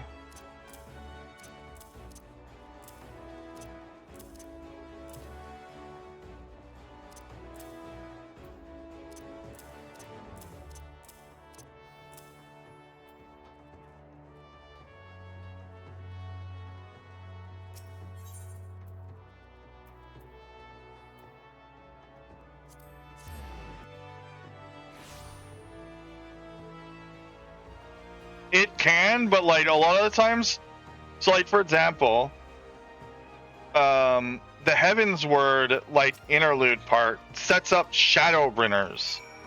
Like it's a pretty big, like it's a pretty important thing.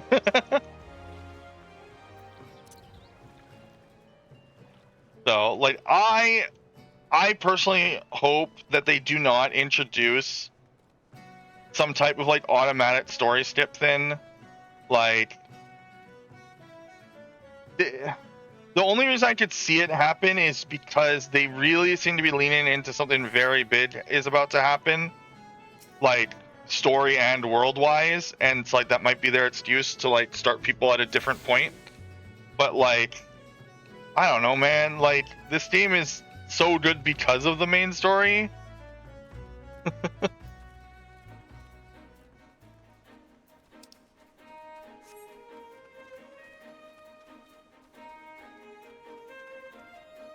So while we're queued, we're gonna be doing as much of the job quests, and thankfully because we're DPS, we probably won't insta queue. We also won't be doing Hall of the Novice, although it like the gear is kind of nice.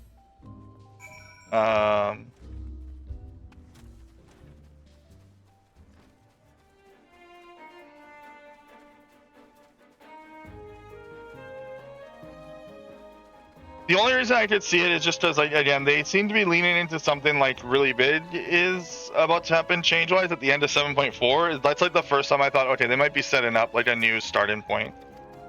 But we'll see. I don't think that they will, because hey, they can just sell the story skips, and I don't know if they want to like cut off that income.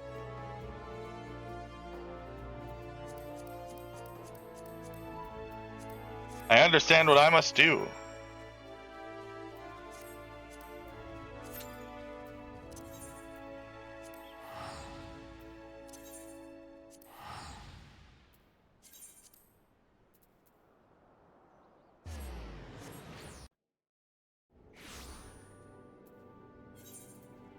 No, I have quests I have to do. I have to do these quests. Unfortunately, Eddie cannot get. Eddie's also on the other side of the room from me. He's sitting on my microwave.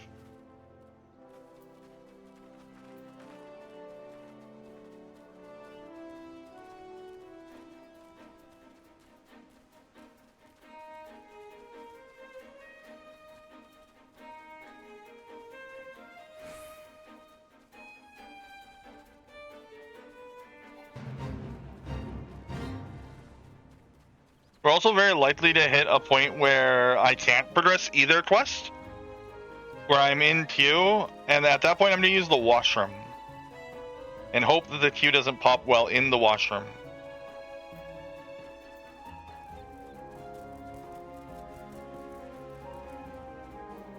Like right now, I can't progress.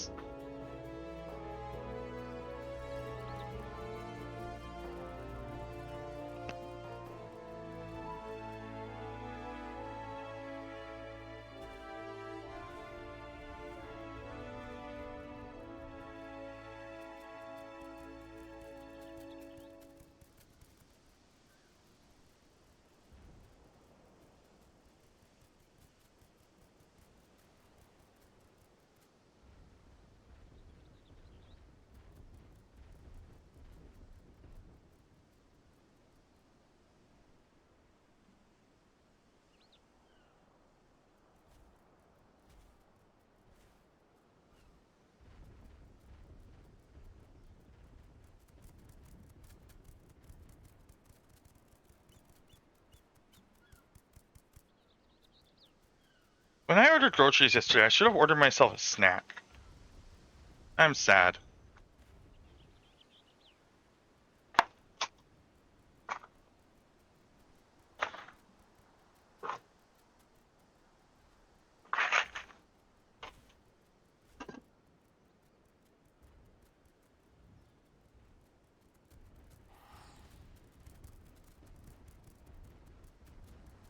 This is why we don't do DPS on speedruns, even though it'll be more fun.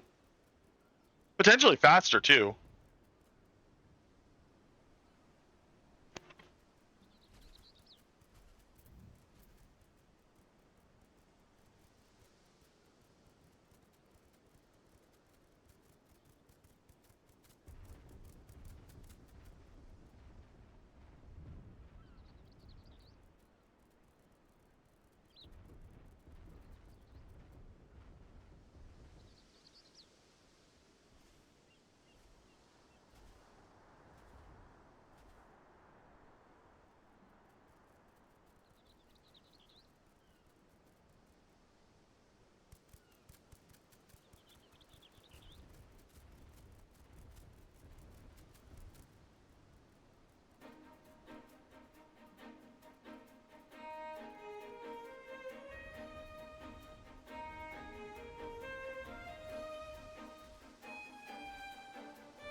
The main speed component isn't queues, but it's enough of a factor that, yeah. Like, for example, like a good healer, like a good healer or a good tank can speed up like dungeons significantly. Oh, it might. I was kind of hoping that on a Sunday the queues wouldn't be too bad. Specifically, actually, at a Sunday at like 3 p.m. Central Time, which is this server's like server time, I believe. Pretty sure Behemoth is server time. Wait, why is the server time 8? What the huh? How in Tarnations is that even? Where is the server? I'm in Central. Where is it 9 right now? Why is this Behemoth server time in Europe? Huh? This is not a European server. I'm confused. This could explain a lot about the server issues last week. Why is the server time in the UK?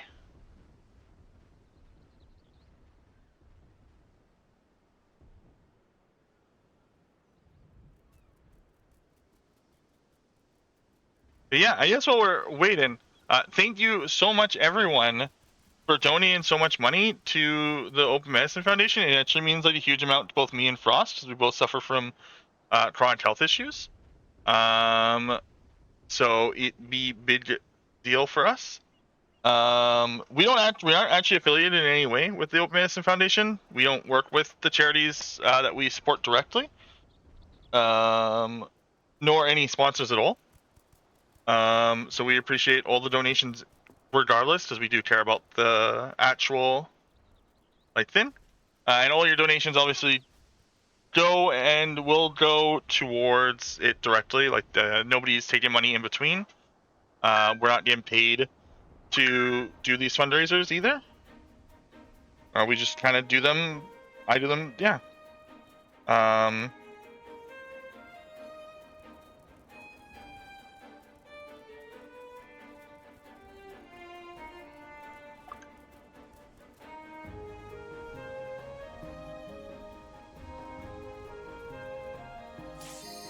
Hey.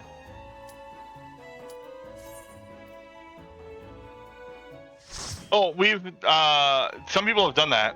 Have done an all MSQ with a full group. That's been done. I don't know if it was full MSQ, but it was definitely all, we've definitely done all A Realm Reborn. I think some people did that.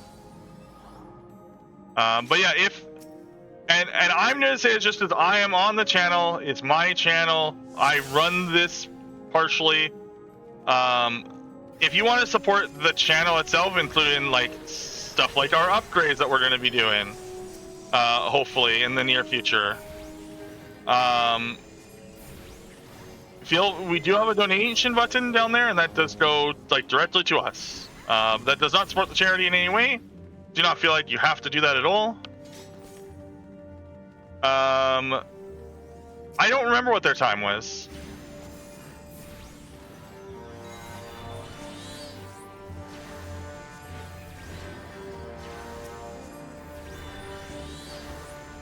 Oh, I'm using the wrong button.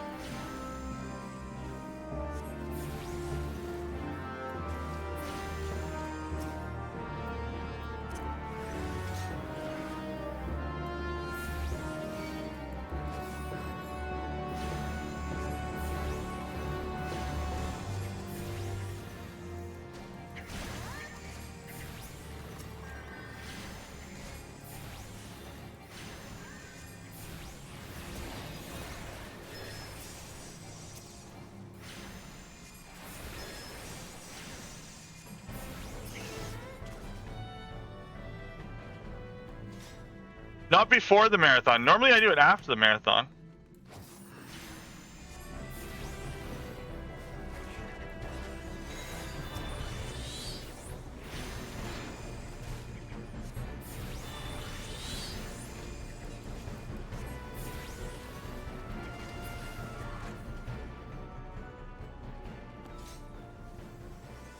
and I'll be doing it after GDQ this year. We'll be doing another all MSQ, and this time it's gonna be all Conjurer. I think maybe sometimes I've done one like the week before.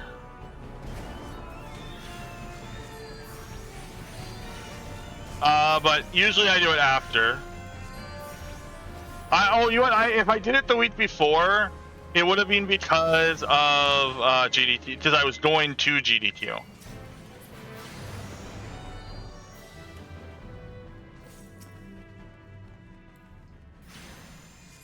That's here. I'm not going to GDQ this year. As much as I loved GDQ last year, if I want to travel the border, I have to give them like 5 years of my social media, and I don't really want to do that. Like, I don't even have anything to hide. I just don't want to do that.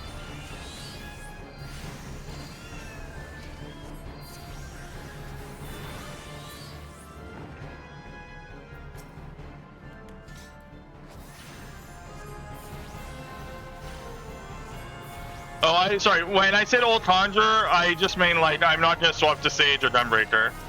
I will absolutely be job changing, because otherwise I would get kicked out of. Too many groups.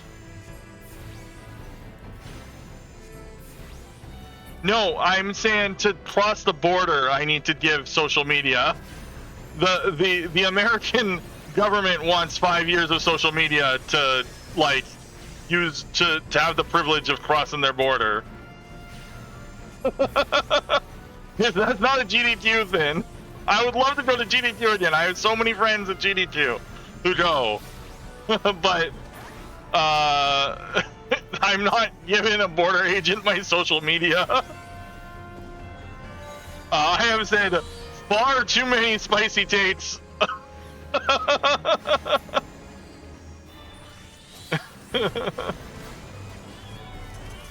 Also, I'm a olive skinned like native Canadian, like Aboriginal Canadian, like with like a lot of facial features that are Aboriginal. So with like a beard and everything, so I'm pretty sure they'll just think I'm a terrorist at this point. So, not risking it.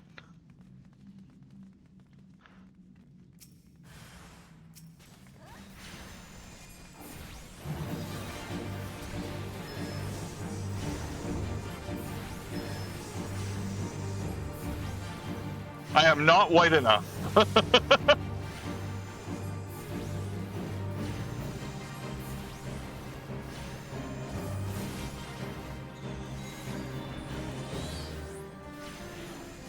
I wish I was joking too, but it's like a verifiable like fact that I'm not. That's just a thing that has happened to people who have crossed the border or have tried to cross the border. Like, there are people with my skin tone and facial features who have unironically been deported to the wrong country.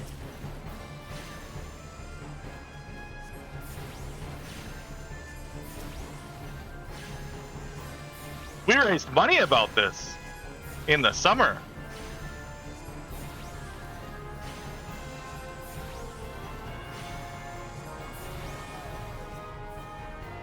I got an angry DM from someone because we raised money about this in the summer. That was funny. Somebody saying that I was like being un-American for raising money for the ACLU, which I found to be extraordinarily funny. That after all this time, I finally got the angry political DM.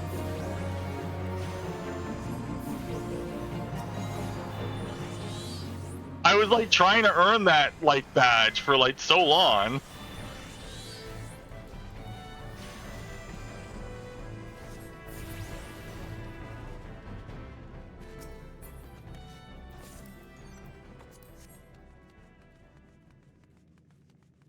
Oh, I did frame it. It's framed in our staff channel on our Discord.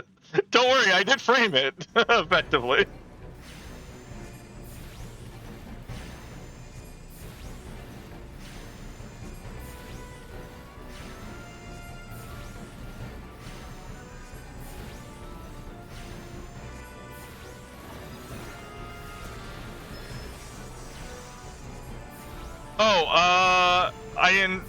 Sofna might have it and can post it. No, that Discord link does not work. During the marathon we have to disable that link and most of our links and then restart them at the start of the marathon.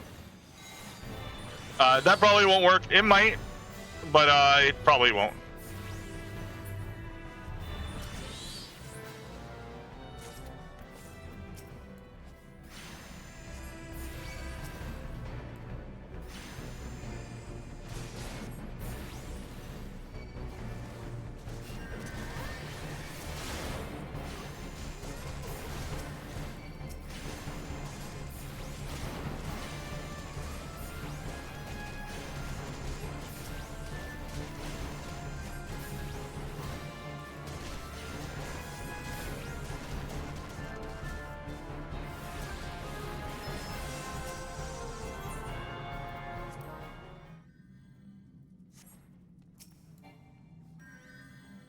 I would get the thing, but I'm in a dungeon right now. The thing doesn't know what we're supposed to be doing, so I'm just gonna fight this and hope he catches on. Yay!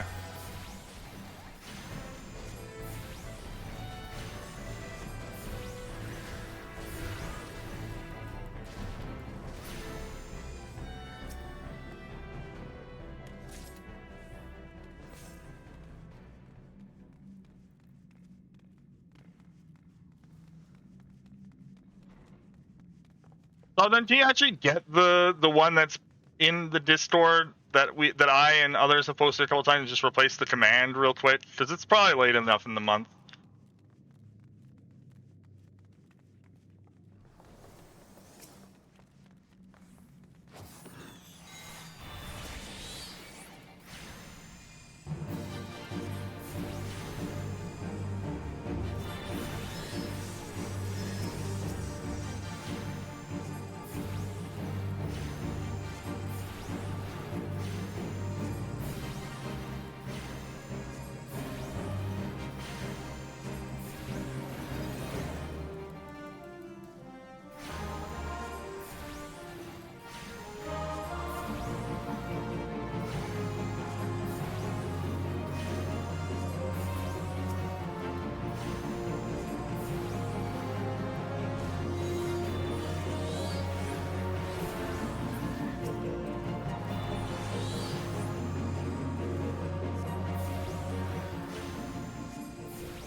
Yeah, I like long speedruns too. That's why I put the thin.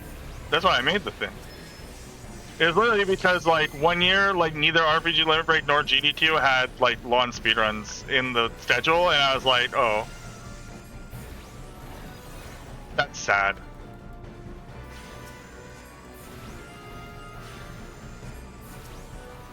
Lots of lore usually has far less submissions, which is like understandable.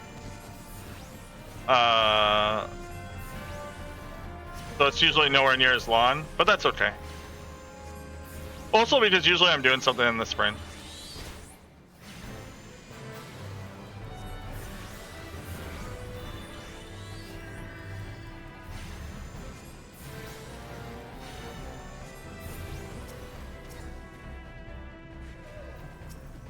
Also, no, okay, well fine, we're fighting these guys too.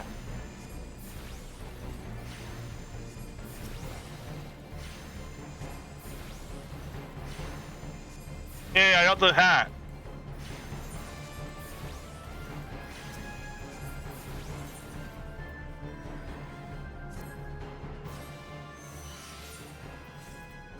Did not equip? Oh.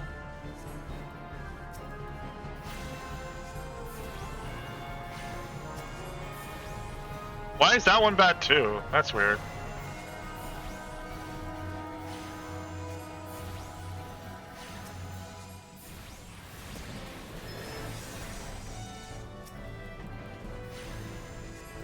Not having the Emerald Carbuncle, so I don't have AoE is very funny. Actually, maybe it's not This one might not be the AoE. It's still. I don't think I get AoE until like 40. Now that I think about it.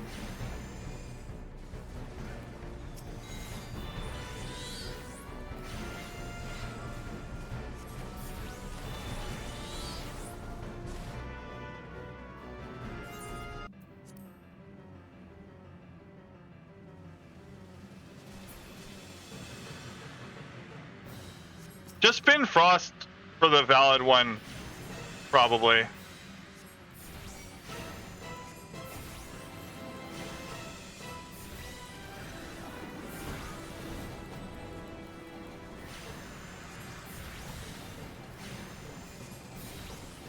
Wait.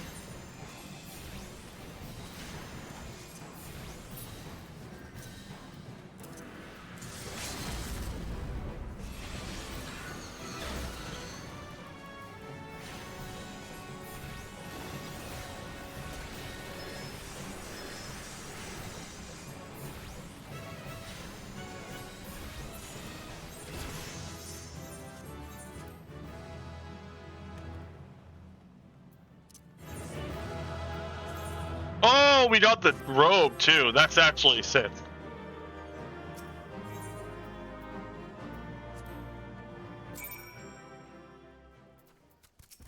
Literally best possible luck.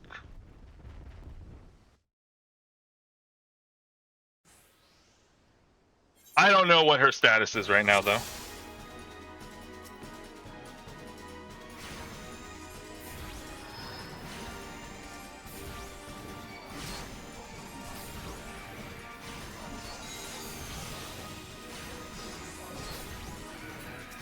Oh, all my skills were still on cooldown.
No, I can wait to get my stew from the microwave.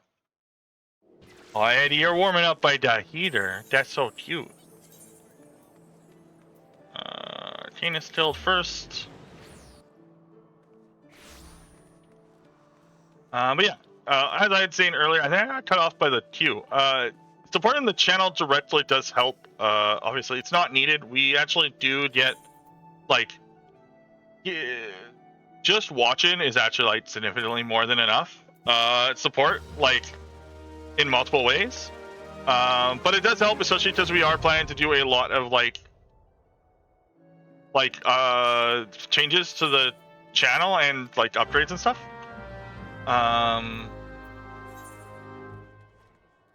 The big one, like I said, is like I'm planning to actually get a proper, like, because the PC that we're using, is from Rod, who's like done a lot of the behind the scenes stuff, but it's kind of getting older and like it's like a VM and it's not like a dedicated machine. So I want to upgrade the PC to like a proper machine. Like I want to upgrade my current PC to a dedicated like restream machine. So it's not like that's literally all it's going to be. It's going to be a thing that I can connect into that has the restream.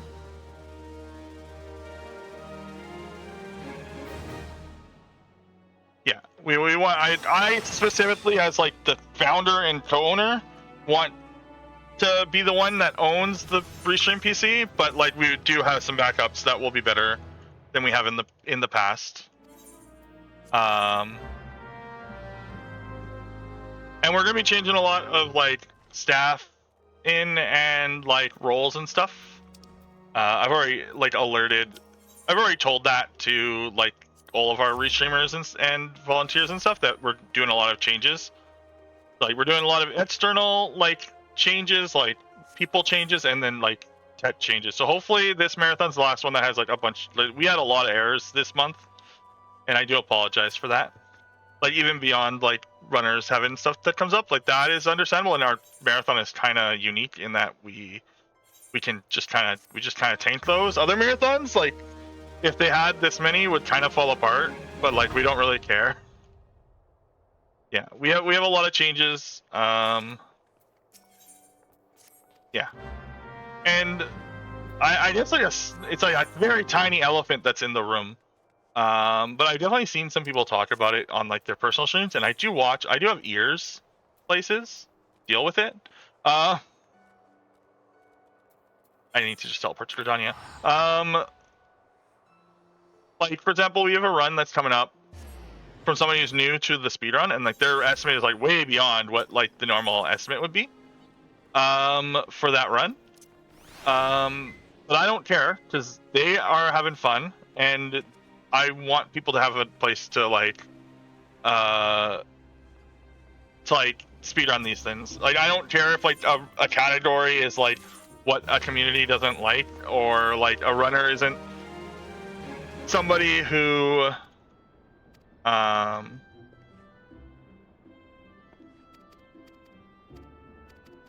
yeah.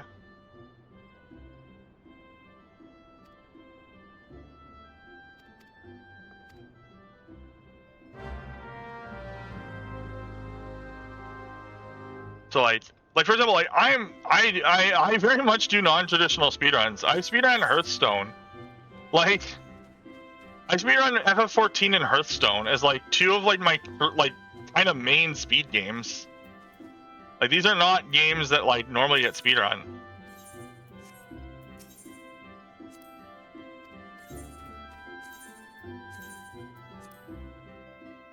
So I very much like non-traditional categories, non-traditional runs. That's why I'm like really happy that we have balloons just now. Like that's like exactly the type of like it's essentially on rails, but there's like some small speedrun tech. Plus, like he could have done it faster if he didn't like if he had no retry current level stuff. So, but there's still obviously like tech.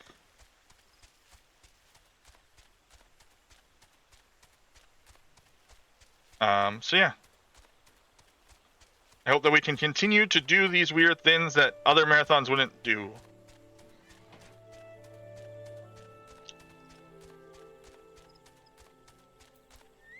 I think I'm going to need this, so we're going to grab this.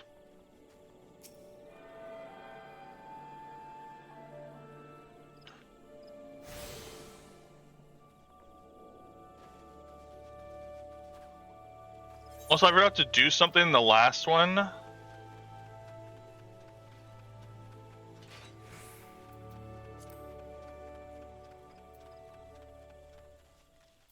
do I do that again?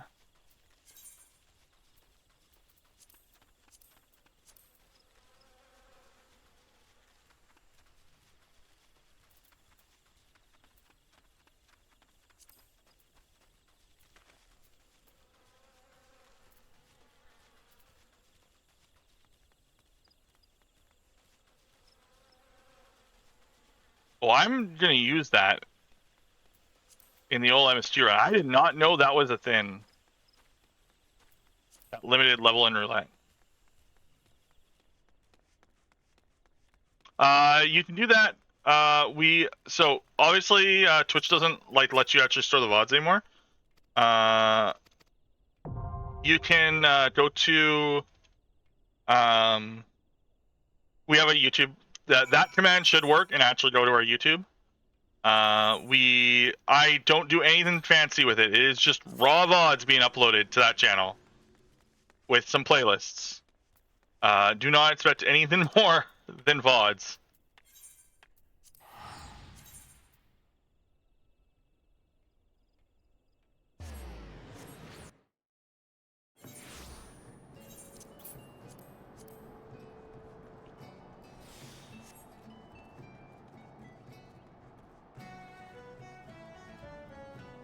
Yeah, we don't do anything fancy with them.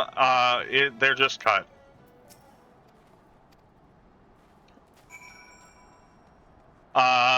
We get like I had said earlier, we do get stuff from you just watching Twitch, like the Twitch like streams and the reruns and stuff. Like we do get we are partnered and everything, so like it does help.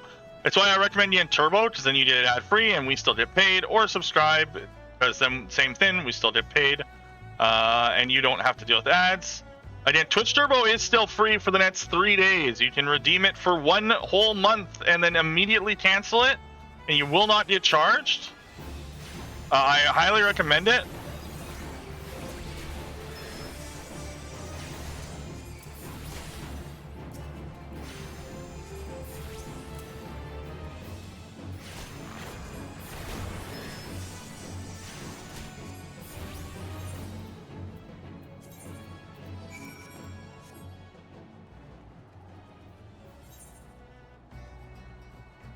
Oh. Yeah, it's like, yeah, we do get a small amount of support that way.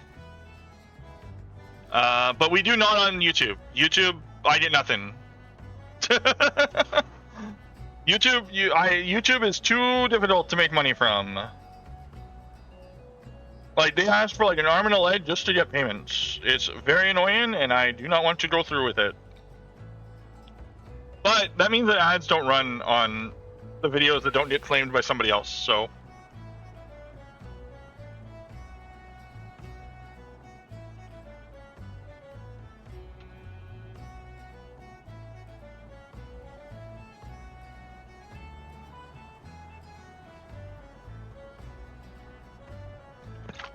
Apparently somebody got hired.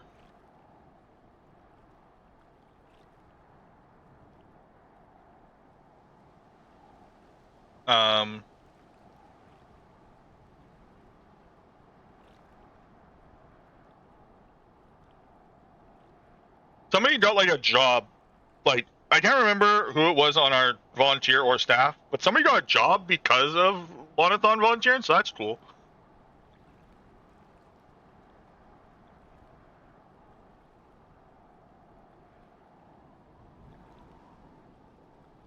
It might have been Rod, actually.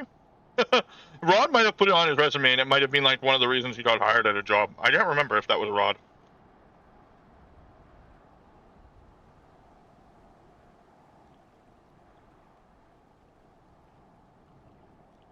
I can't work. Oh yeah, I had fun. Yeah. So part of the reason why I can even do this right now, still, is one, because I don't have a life.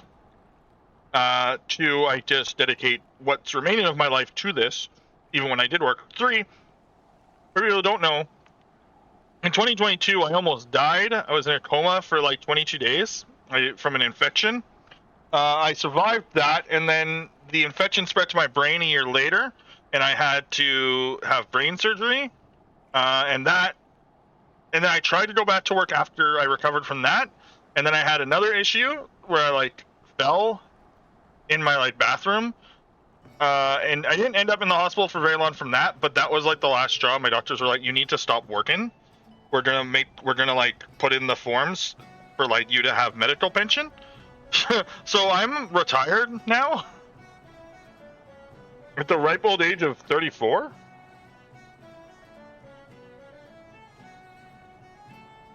Because I have chronic migraines that are so bad I can't do a normal job. So that's why I can run this.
have to wait because we can't enter these when we are waiting in queue.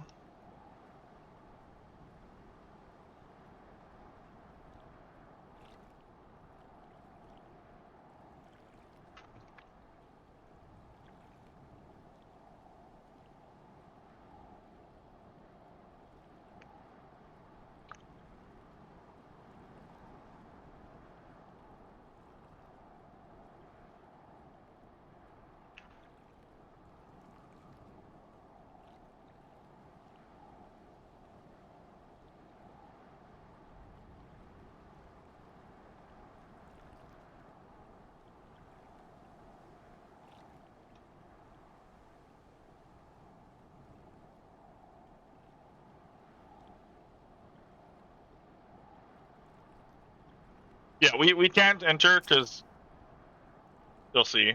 I'll make the error message pop up again. Unable to commence because those are considered duties. So you can't do a duty when you're waiting for another duty.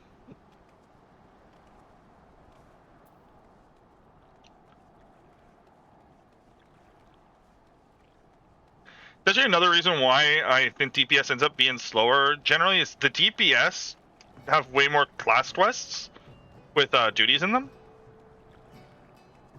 So they can't be done as quickly.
Hey!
It is, actually. I really like this dungeon when I play tank.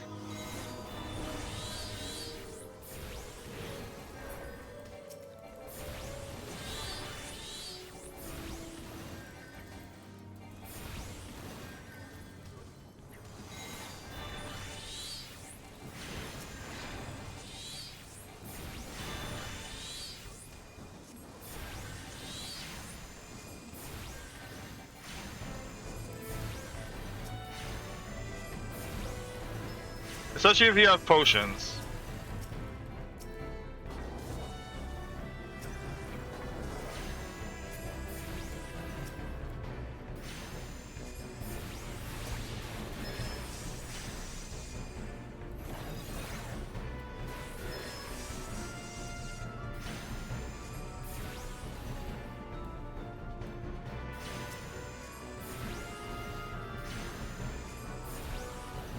So yeah, if you have potions, it's really fun because you get to scare the shit out of your healer.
Oops, I pressed the wrong buttons.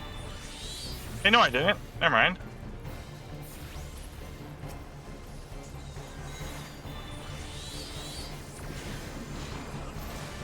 Oh, this person does not realize that they have 2 DPS that can't AoE. That's funny.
God, I love this video game.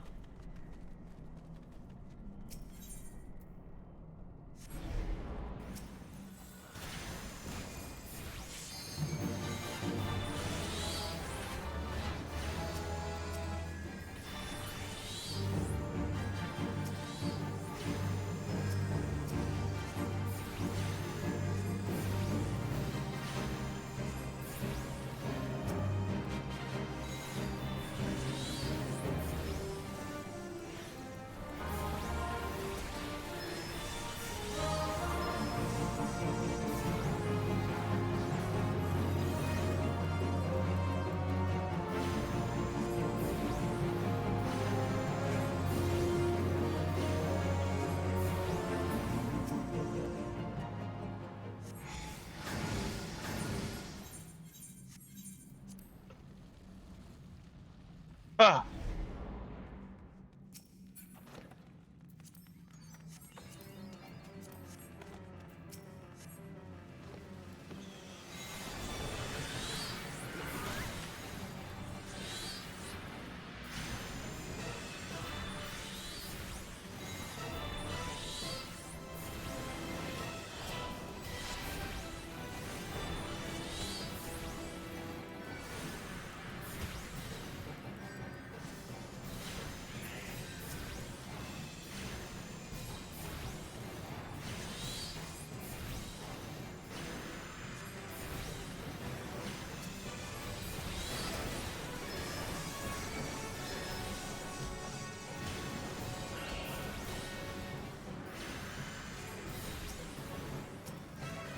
Oh, what the heck?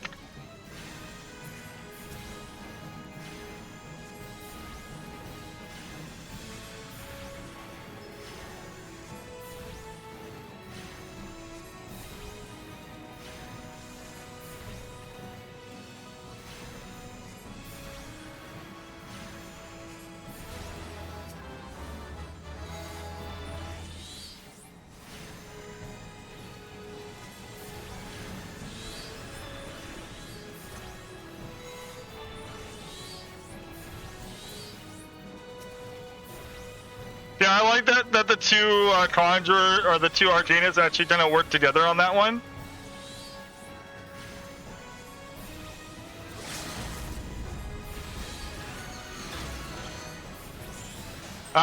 There's a couple, but they're mostly inside content.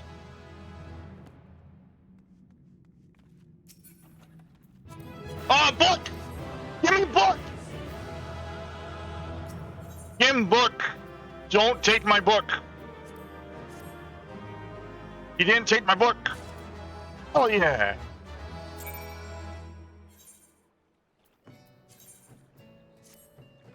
Hell yeah! Wait, where am I going?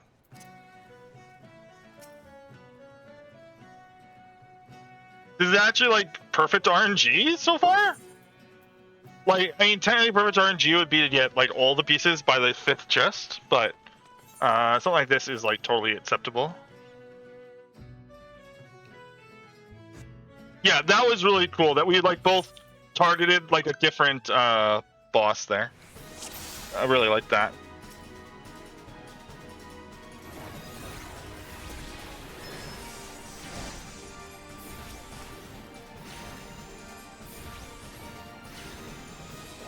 So this quest doesn't make any sense anymore because it's trying to get me to like, it's like use your Topaz Carbuncle. I'm like, that's not doing what you think it does anymore.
Yeah, you're supposed to in this one use your Topaz Carbuncle to like give him a shield, but Topaz Carbuncle doesn't do that anymore.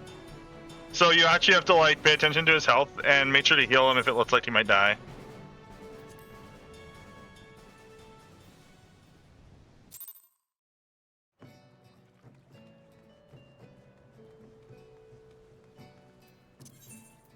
So we're gonna go back to the Arcanist Guild again, because that's kind of the focus of the run, somewhat.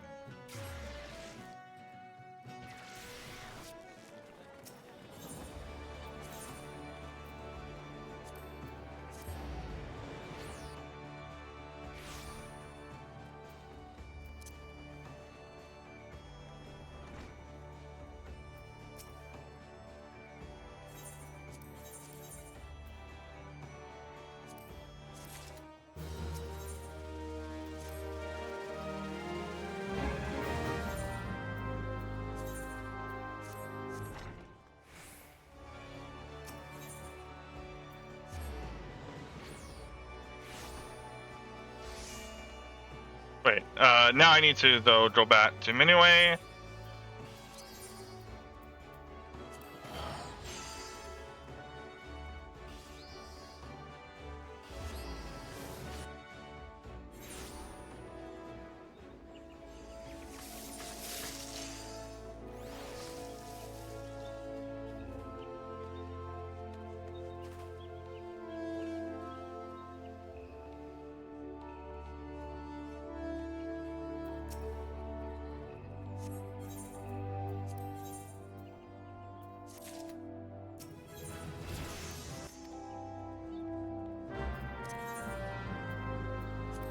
Well, just Steps of Nulled.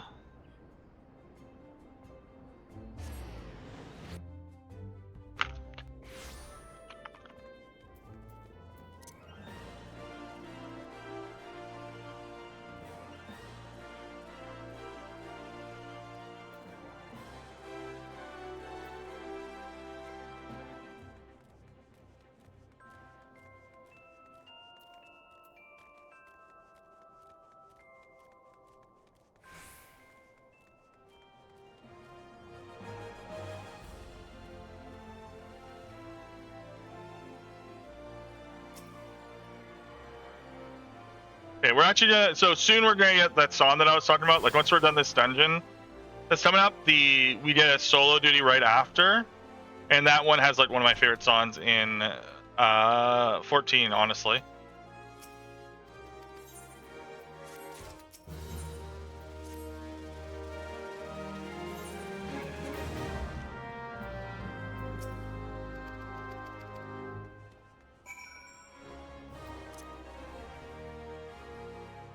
Okay, the nice thing about all three of these dungeons is that they are connected to the main city by the Chocobo porter.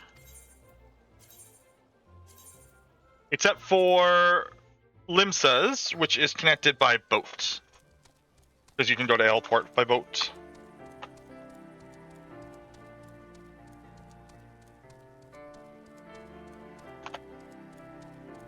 But every town, every city has a town that it's connected to. Like at the start, like without you needing to visit the Chocobo Porter.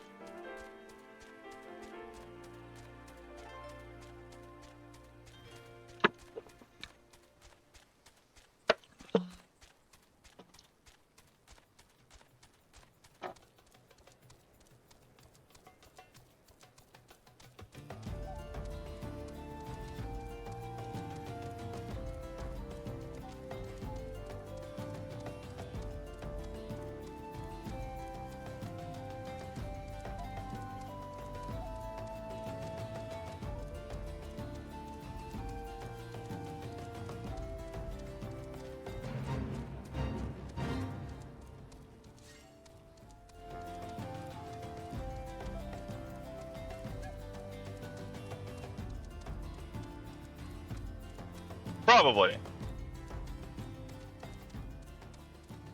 I don't know when it was added. It's always been here since I've been speedrunning, so since like 5.2 at the least. And they didn't make any major changes. Like I started playing. Okay, here's my quick FF14 like history with the game. I actually originally started playing in 3.2. I'm pretty sure it's 3.2, because the patch name I remember vividly was Gears of Change, and I'm pretty sure that was the second Alexander raid, probably. I started an Arcanist, actually, originally, because I liked playing Necromancer in Guild Wars. And I wanted to be a summoner, even though I knew going in that it wasn't like the Necromancer in Guild Wars is like very summony, and I knew that it wasn't as summony in this game. I knew that going in, because like it was generally well known that like that Guild Wars had like one of the best Necromancer like job like experiences, you know, like it had the best job fantasy of being like a mass pet user. But I still wanted the aesthetic at least. So I played it, and then I got to like level, like, there was a quest that used to require you to get your job crystal and level 15 in another job. And I was like, I don't want to play another job. This is stupid. And then somebody told me, well, you should have started Black Mage actually, because then you would have had double cast earlier instead of starting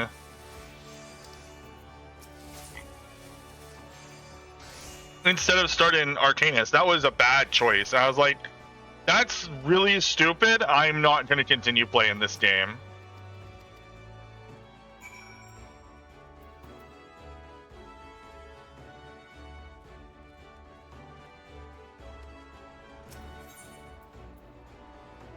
And then I came back in, because they were advertising with GDQ actually, and that was what convinced me to try it again. So I started playing in Shadowbringers.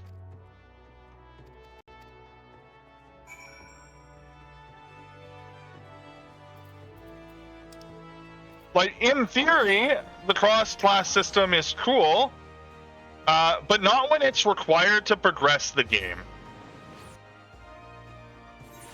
It's a good idea in, like, how 11 does it is cool.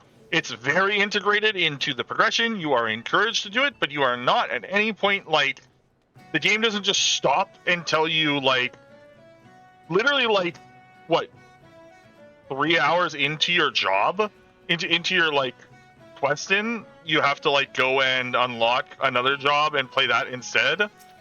Like, 11 does it much better. 11 also lets you, like, combine any classes instead of just within the same category, so you get cool things like Ninja Dark Knight being, like, a really good tank.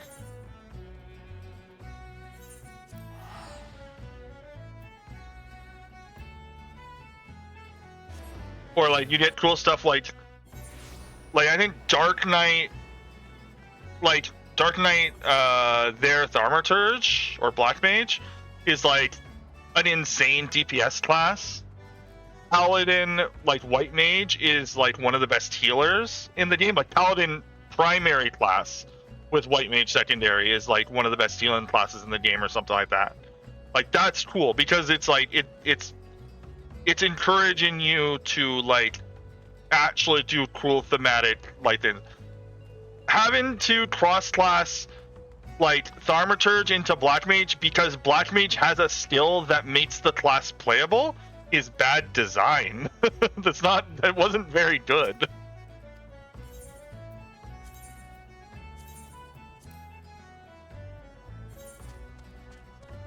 We're getting on this to it's slightly faster. Like, the Chocobo is always going to be faster than walking. And it's on the way.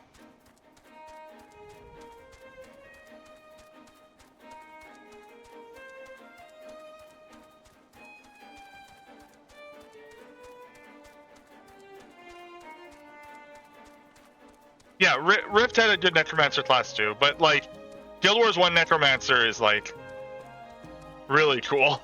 I really like playing Necromancer in Guild Wars 1. It's, like, usually, like, it feels bad to summon pets and stuff in those games, but, like, the DPS you get for like spending 3 seconds to cast the raise like minion spell is like insane. Like they're dealing like 80 damage per auto attack, and like your other spells are dealing like 80 damage, but you can stack a bunch of little guys. Hi Eddie, you're so cute over there.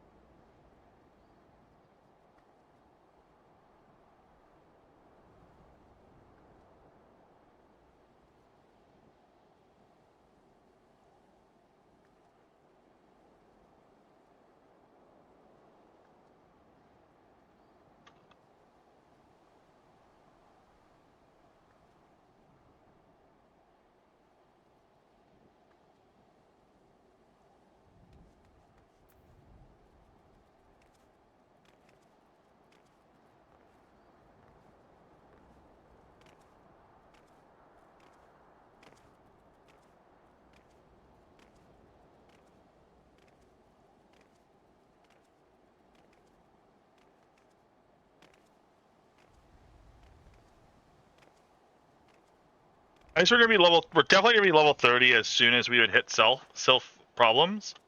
So normally in the speed run, we actually delay getting our job stone till like Hawkeye Manor, which is like 6 hours into the run. Because you aren't level 30 in in 1000 Maws, so there's no need to rush the job quest there. But in Hawkeye Manor, you can start using your job abilities, so we get it before Hawkeye Manor at level 30. 2. And so in this one, we're going to be doing Ifrit, I believe. We should be doing Ifrit. I'm pretty sure Ifrit is before Sylph. But we'll be doing Sylph. We'll be basically going until Sylph problems.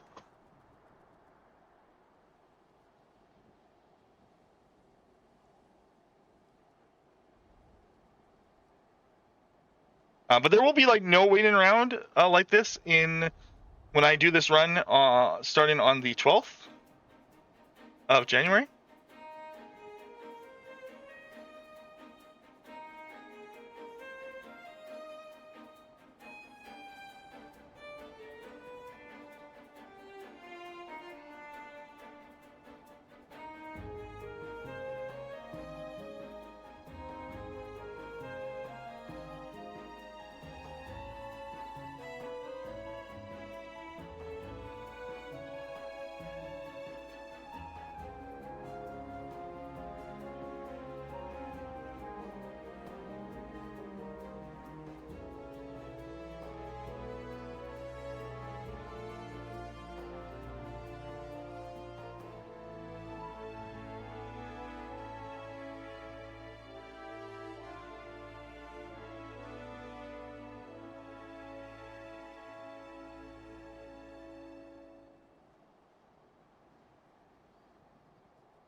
Hey!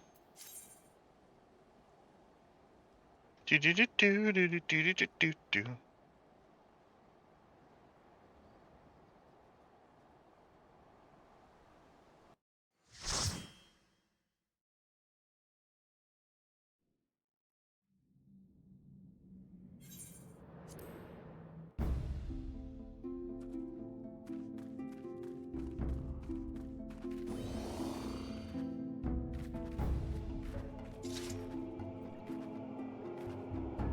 Oh, I don't get wind.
I mean, they did not release these just this patch.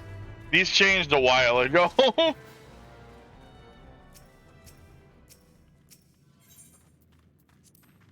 At least these ones did.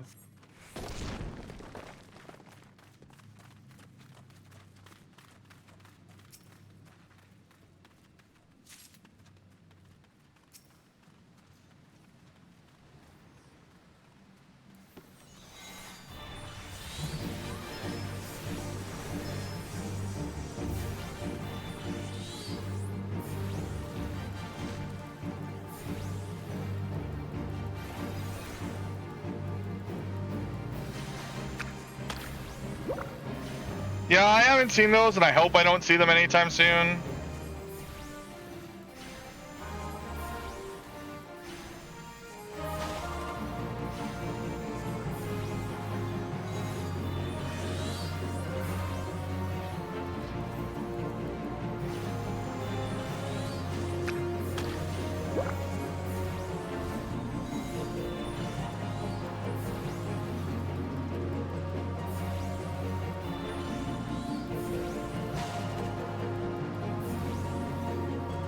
Oh, I know I won't have to in my runs. I mean, like when I'm doing like level in roulette on my normal account, on my normal character.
Oh.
Now that was fast.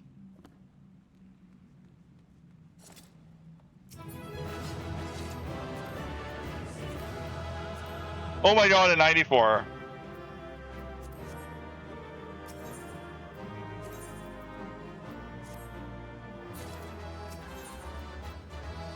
I didn't win it? Who won it? What roll did they get? Oh, it was a 34. My eyes are bad.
I don't think these guys are supposed to be doing this by themselves. I think I bugged something.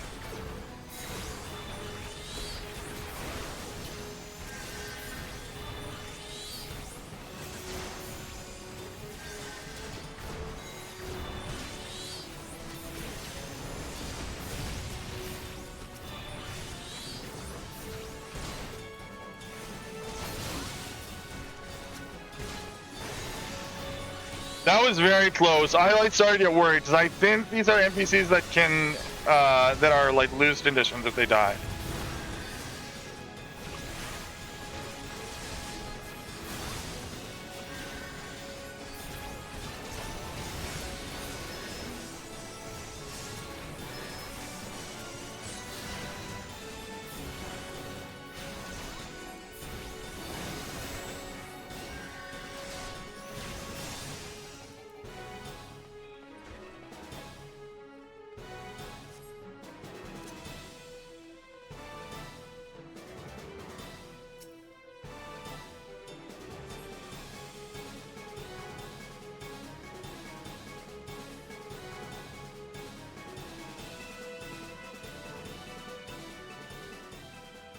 Yeah, hopefully, so if you end up watching this, you come back here on the 12th in the morning, probably really early morning.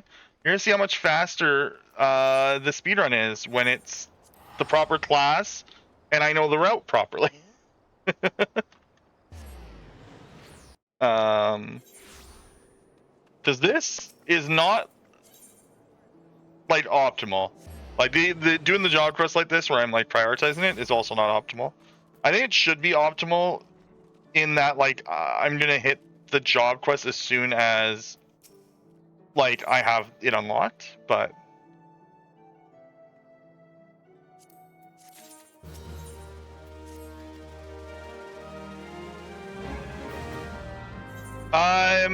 this class is not correct.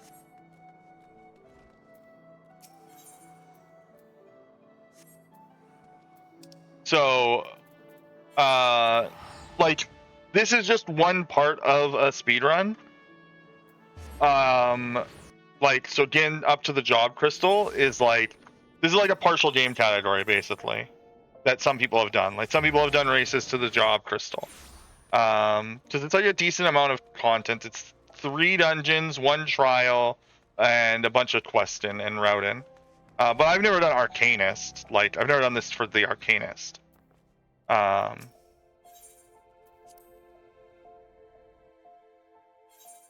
Like, I've done the Arcanist quests before, but I've never done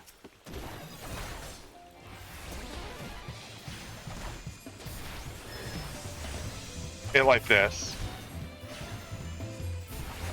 Yes, Dreadnought got canceled because the runner had some issues with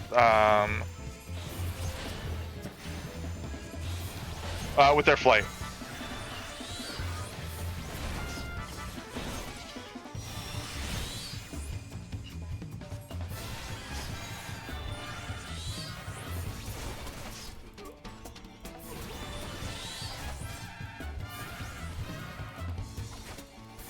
But yeah, this is a speedrun I work on, but not this specific one.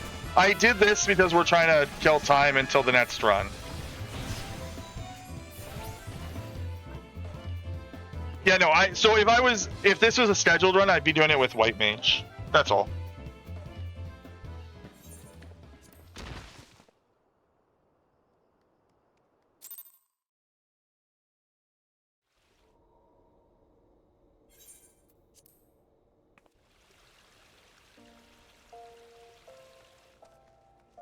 I mean, I gave a couple options to chat, but chat voted for 14 partial speedrun like this.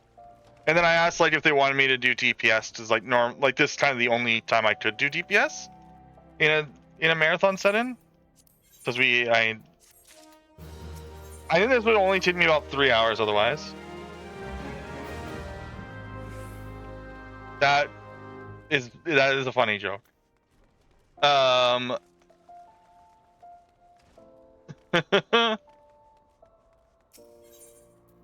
Waiting since Vesper Bay is fastest way is to go back to home.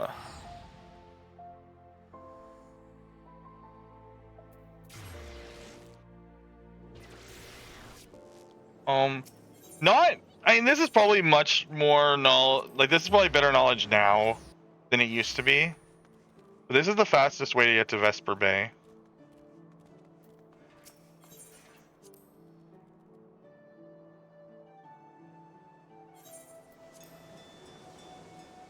At least, like, the first time, because you get Aether right tickets now. Oh. Guys, I swear, this is exactly what I play.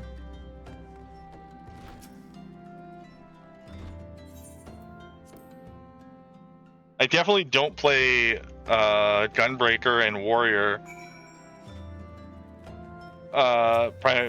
Primarily in Reaper right now. I'm leveling Reaper.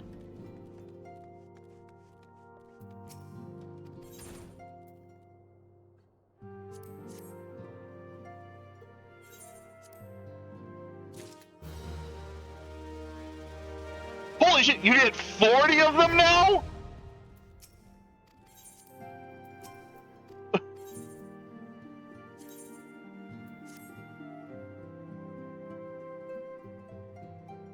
I take.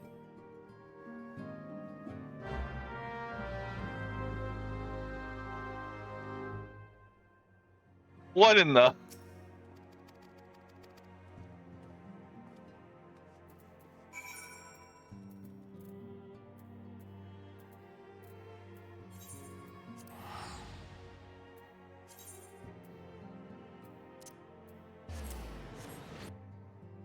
Oh, did I get my AoE? Yeah, I did.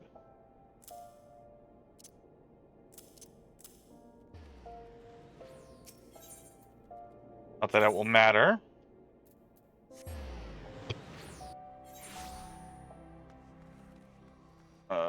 So we do this. We're gonna rent the chocobo here.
Oh, I forgot. I have to dismount.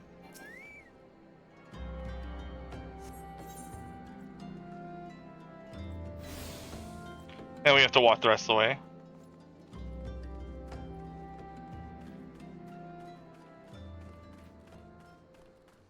One nice thing I know I'll be able to skip is, so in a little bit, when we're done a couple of these quests, we're going to go back to Vesper Bay. They're going to tell us to go up here to grab something from Infilia. And then normally what I would do is I would jump over here and grab this, which I would use this Aetheryte about 7 hours later. Or 5 hours later, I guess, nowadays. But because we're not going that far, we're not going to be doing the, like, final, like, the operation. Oh, what was it called? What's the operation called? I don't remember. I don't remember what the operation is called. There's like a name for that whole like endgame section. Yeah, we won't be doing the Northern Thanalan stuff, so.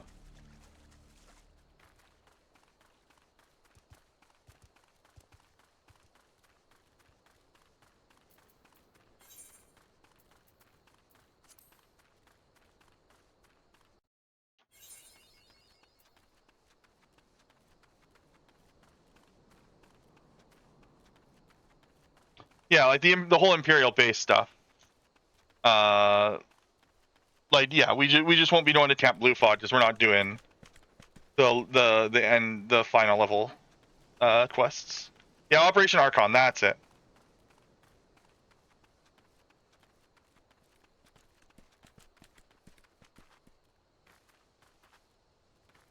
Yeah, I love Operation Archon.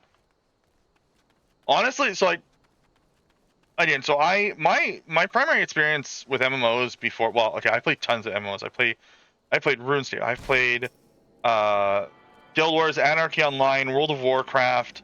I haven't played EverQuest or Ultima Online. Those are like kind of gaps in my resume, I guess. But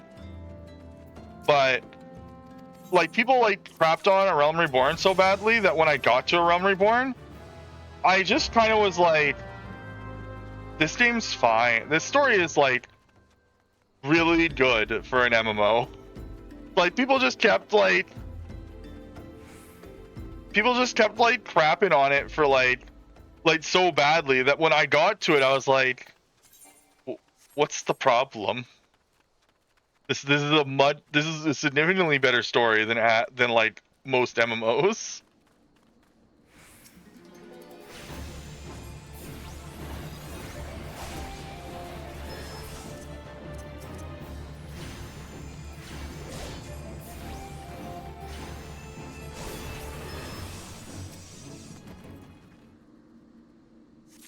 Oh, I actually don't like Heavensward that much. Mainly because I've played more than like 5 RPGs, and so the story was very like, oh, this is a standard but good RPG story. It wasn't like mind blowing. Like the game, like Heavensward isn't like a mind blowing RPG story. It's a really good but very standard RPG story. It's the same. So I'm gonna preface this. I love Expedition 33. My God, is Expedition 33 a phenomenal package of a game. It does everything. It does everything like really well, but it doesn't actually do anything exceptional. Like the game doesn't do anything exceptional, including its story.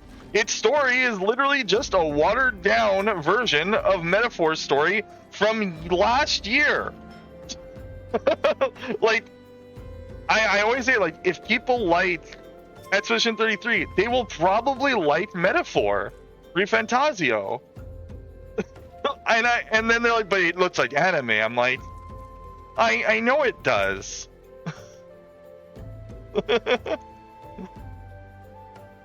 Like Expedition 33 is like a bunch of people haven't played JRPGs since like Final Fantasy VII, and that's okay. But like Expedition 33, again, it's really good. I love it. It's like one of my favorite games now. But it like games like Lost Odyssey did a dark story with action combat. Shadow Hearts, the Atelier Risei games did the Picto system. In fact, like that's not just like that's not just something that like I picked up on by playing it. That's literally what the devs said. The Pinto system is just the Artillery Risei like accessory system. Like down to like the way that they balance the like damage numbers. So like it's very funny. Like sometimes like when you play a lot of RPGs because it's such a like niche genre, when like an RPG or an MMORPG like really breaks out of like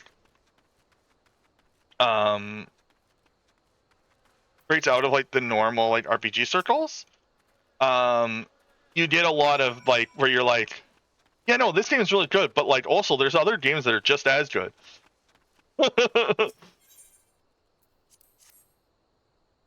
Like I always have to coach that like in that Expedition 33 take in like, no, I still think it's one of the best games ever made.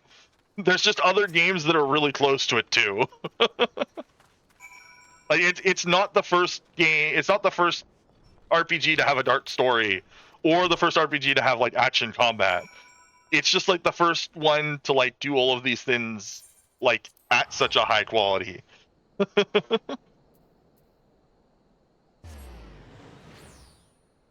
Like that's what Expedition, and that is a big deal. Like doing a lot of things at a really high level is better than doing some things at a higher level. That doesn't make sense, does it? I don't know.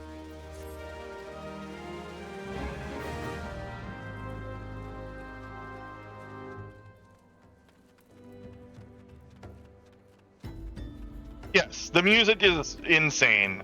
That composer is like crazy good. I can't remember his. It's like Guillermo, but I don't remember the rest of his name.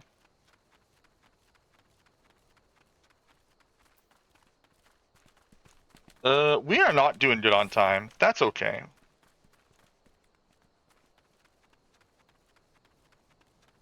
If I can get to I've gone to level 3. If I can get to Ifrit and at least get to the quest, if I can complete the level 30 quest and complete Ifrit, this is at least wasted time good.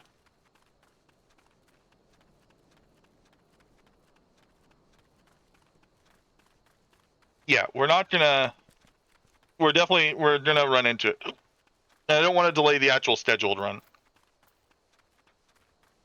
So I'm going to push this, but I'm glad that I got to shoot the crap, and then why did I censor myself? I don't need to censor myself. We don't do that on this channel. I'm glad that I got to show off a little taste. And again, I'll be doing the full MSQ, and I do mean the full one from the 11th to like the 18th. Like I'm going to actually do the whole week.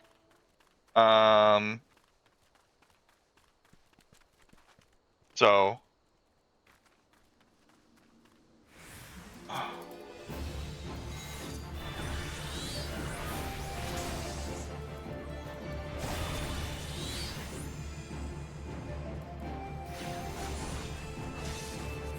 that'll be like right after. It might start when GDQ ends.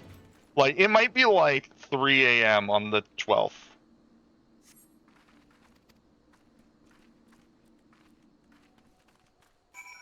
I mean, I don't know how. So we actually do have like pretty heavy auto mods. So like censoring yourself in chat is probably for the best. But that's because like if we don't have a heavy auto mod, considering we support trans runners and that sort of thing, and a lot of like related things to that,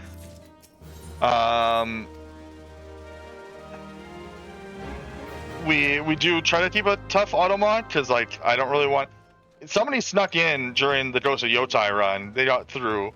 That's because they were just like doing the lowest tier bait. They're like, "Is this game woke?" I'm like, God, you could have been like cute about it. You didn't have to just go like, you can walk.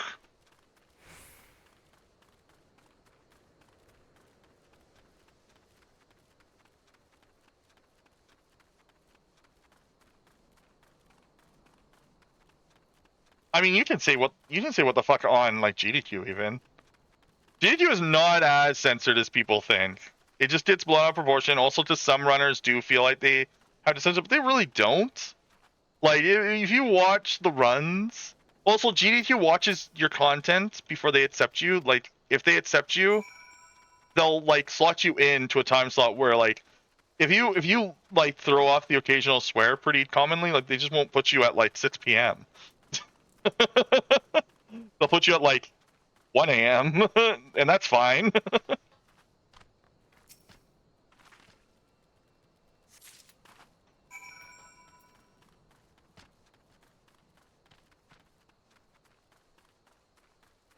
Oh yeah, no, in GDQ chat, again, it's the same thing. They're going to be more strict in chat than with runners. Because it's really hard to tell the intent of people sometimes in chat.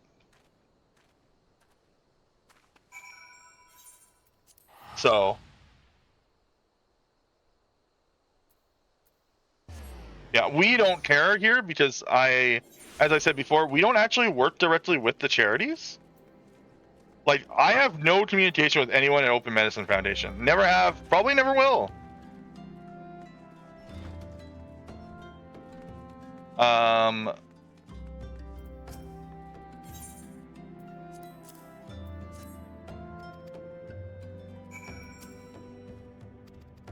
God, I totally thought it was Luca.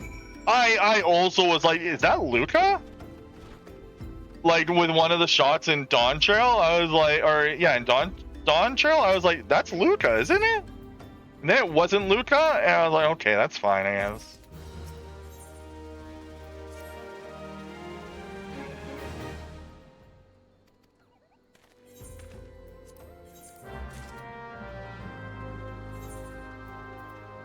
Have to change our clothes. And then have to later remember to change my clothes back.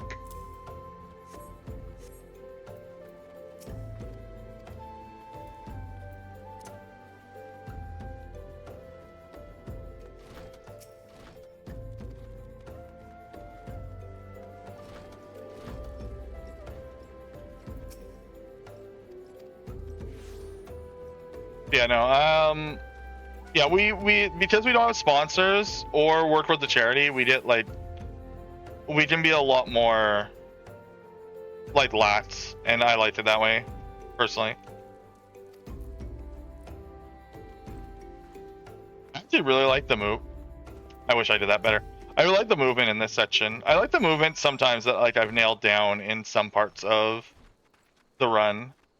Like, it really only is probably impressive to like me, but like some of the small optimizations I've made in like quest movement in some parts is like really fun. Also, I shouldn't have changed. I changed too early. Okay, I have time to change into the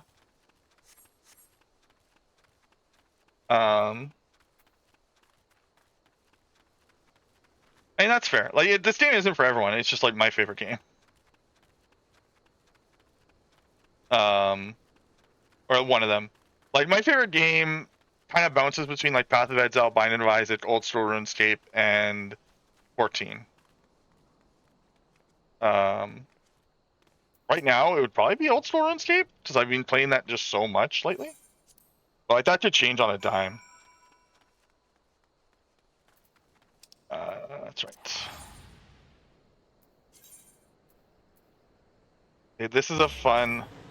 So normally you can't equip. You can't equip when you're like teleporting or like during an action, but there's a window after the teleport goes through that you can use the gear, the auto gear thing to change your gear.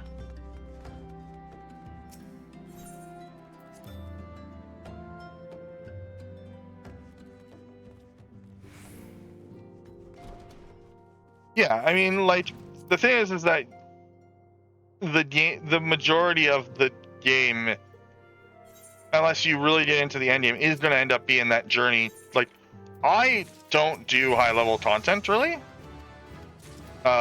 Even like high level casual content, which made sense if you've played. That statement made sense if you know the content in 14. Like, I don't really do deep dungeons. I don't do that. I do the MSQ and I do normal raids until I get bored, and then I unsub until I want to speedrun. Or yeah.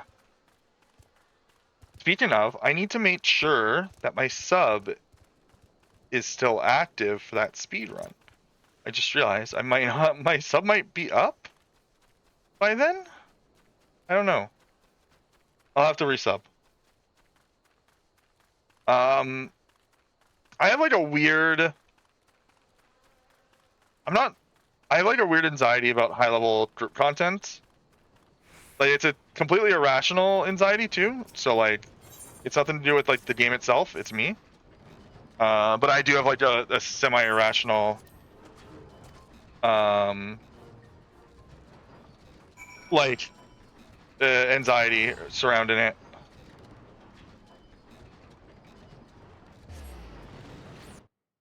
God, I love Vesper Bay the right tickets. But yeah, so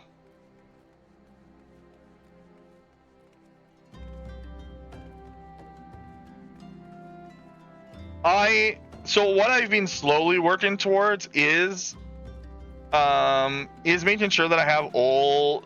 I never know if she stands up when you enter the room. That's so cute. I have 2,000 hours in this game, and who knows how many speedrun, and I've never seen that before. I've never noticed that before. That is adorable.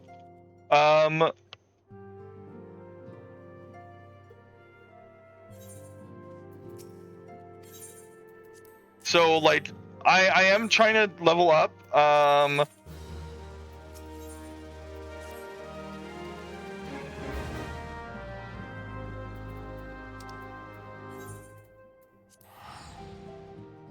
It's always gonna be tank.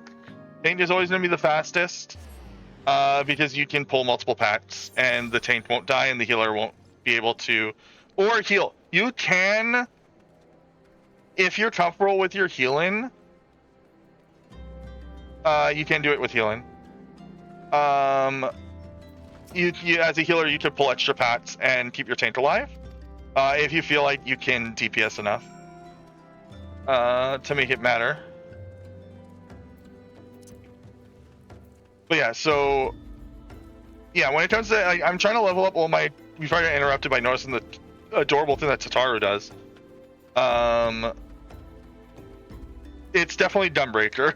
Gunbreaker is the best DPS, especially now, especially because it has better burst. Because you can spam the Gunbreaker AOE like 6 times into a pack, and the pack explodes into bits. It's very funny. The Gunbreaker changes are fantastic, and I wish that Tank had faster queues, because I would be doing it. I would swap to Gunbreaker next in a couple weeks when I do the full run. But as I did that last time, the queues were so slow.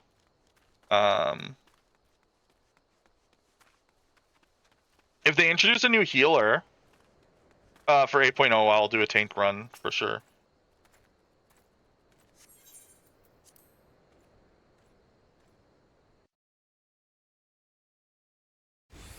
It's not just the 60-second CD, it's the being able to stack 6 charges.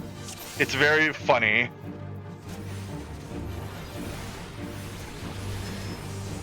Oh, I've never done this with a single target character.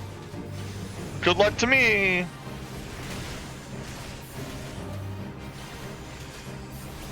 Normally I just dot everyone.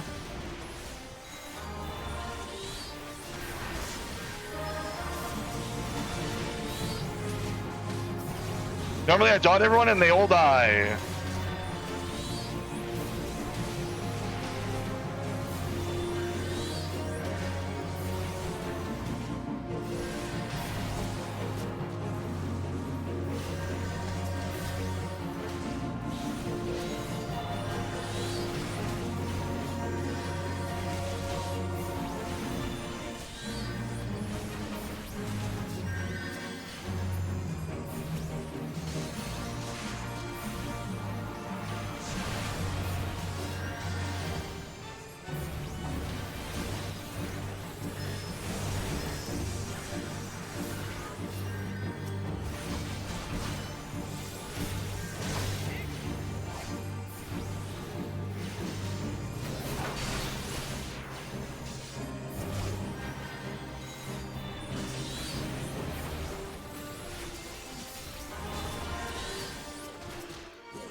Oh my god, I just realized that as... Oh, no, you can't. I don't think you can glam weapons that aren't your class. Can you? With the change? I can't remember how the change works. Can you give warriors scythes now? Because I have a scythe from pre-ordering.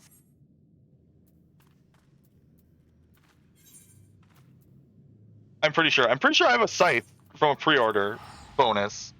Like a really cool looking scythe. Full of Embers is Ifrit. That is correct. This is the last trial that we will do in this like partial run. But again, we might need to cut it because we are approaching the time for the next run. We'll see how long it takes. No weapons are still octane. Yes, Summoner and Scholar can because the base weapon is Thaumaturge. I already know that, which doesn't really matter because it is just a book, but there are a couple cool books that are class locked.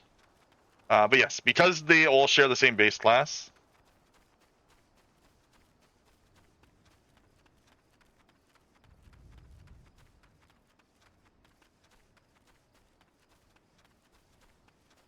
Dane, I was like kind of excited. Wait, can I give an axe?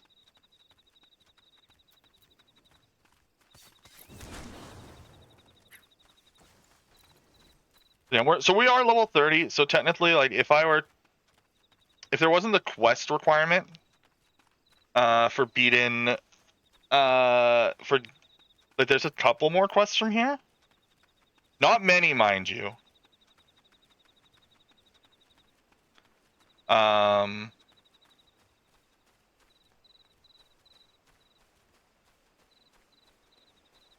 mean, that's not really until 16. That wasn't like a super cliche opinion. Like 16 gave a giant blow up to Ifrit's popularity.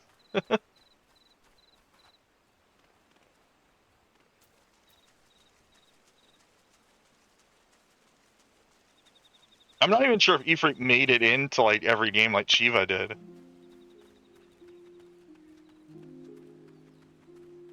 In fact, no, I know Ifrit didn't because I don't think there's an Ifrit in 7, in 10. I don't think 12 has Ifrit. Either first summons or just not included.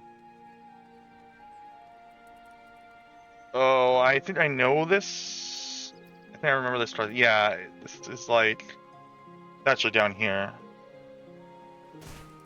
It's like around here. Yeah, there it is. I see it. I don't remember this one.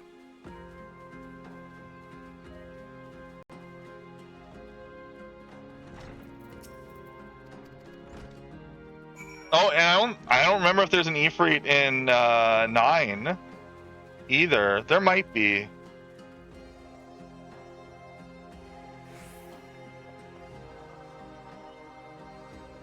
I don't even remember there being an Ifrit like summon in 10. Like I know that we skip. I know that the speedrun skips it because I don't think I've ever used him. But I forgot that he's even in the game. But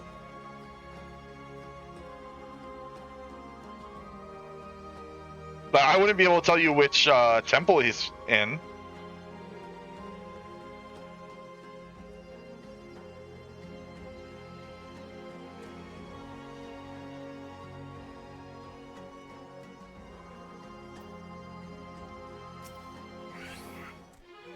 That's not good. Keep dodging.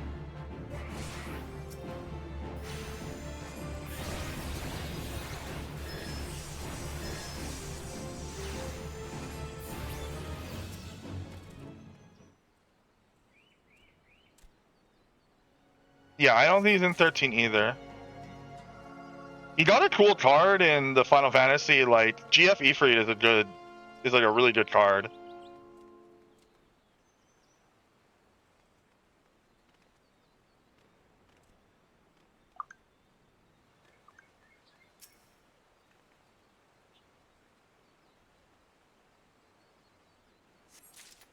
Yeah, so this is the thing, is like, he's in these games, I don't remember him being in these games. I've never been on this is cool. Where does this go? Does it just like drop off here? Yeah. I think I've ever been on that. That's neat. Took me the wrong way, but that's neat. I at least want to get to the level. I at least want to do the level 30 quest. I've at least unlocked the jump.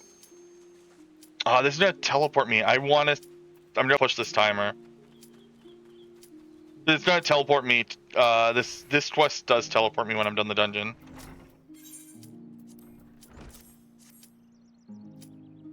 Hurry up. Okay, thank you. I hope that the next step was somewhere not here, and I'm not gonna get teleported and lose a bunch of time.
Oh, all the trials in 14 are fantastic. They are by far the best, some of the best parts of the game.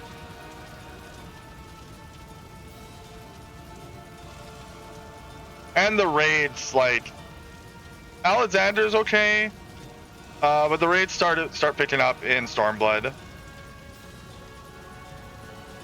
This cutscene's so long.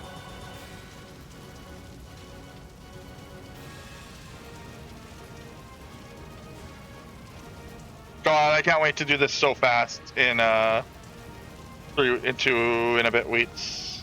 3 weeks, I guess. No, it's in 2 weeks. 3? I don't know. Yeah, it is in 2 weeks. I'll do this again. I mean, I'm just saying, like, having to do ad fights in Alexander kind of sucks. But like the best fights in that one are the ones that don't have ads in that, like don't have ad like parts with like dungeon parts. Basically, when they stopped making raids partially dungeon is when they got really good.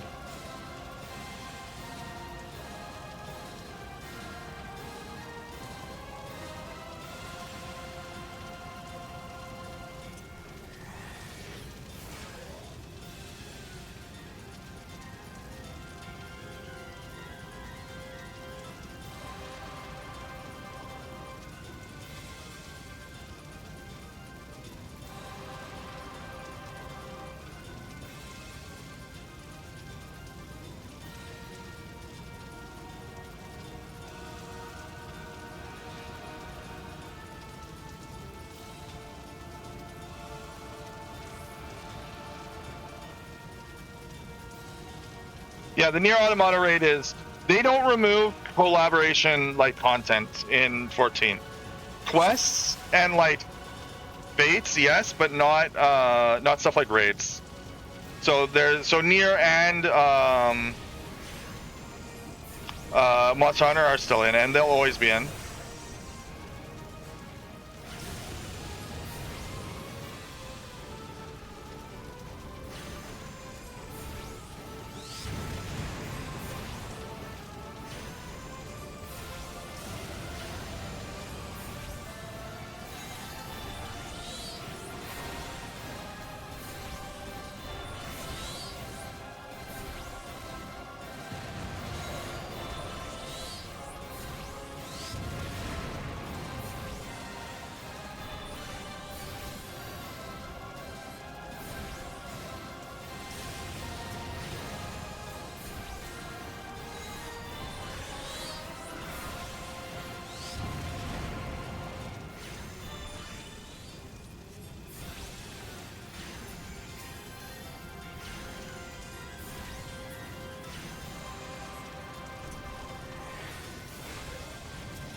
I mean, they could remove it. Other MMOs that do collabs remove content like that all the time.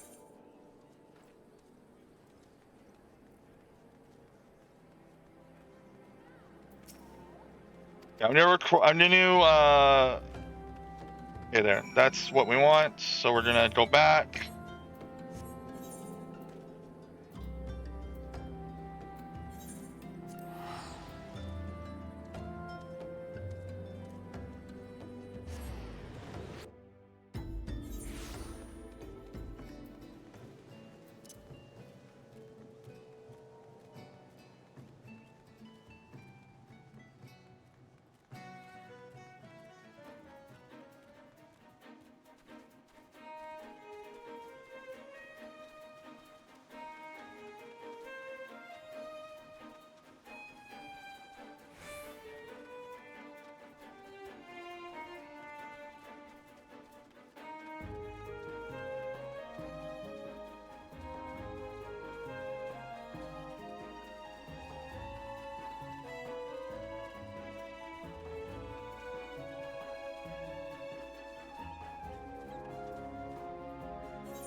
Yeah, yeah. Well, that's such a ridiculous thing.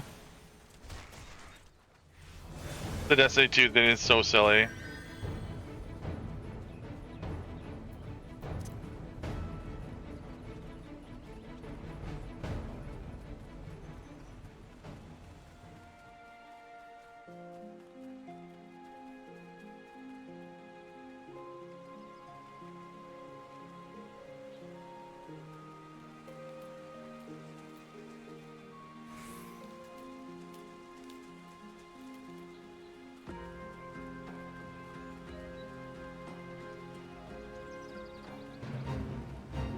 Like one level too short.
Yeah, so there's just 2 quests left. Well, there would be a third, but we won't end up getting that.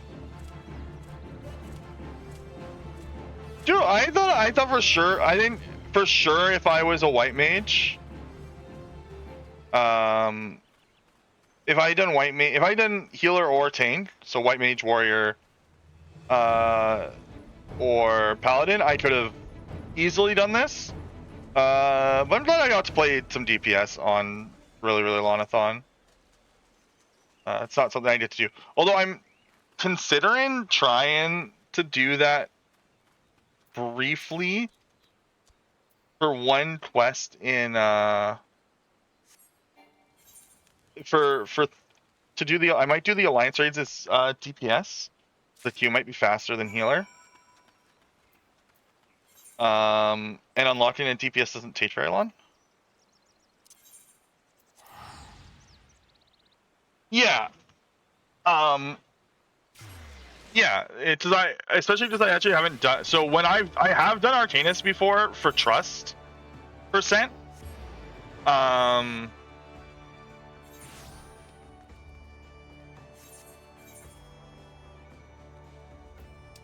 Oh, that's not where I thought it was.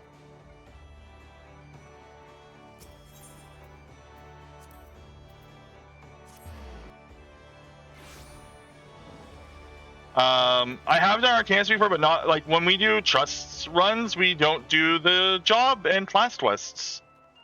Because they're not necessary.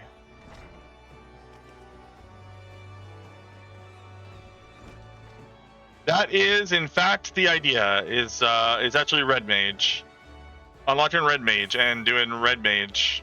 Because Red Mage DPS in Crystal Tower is literally off the charts.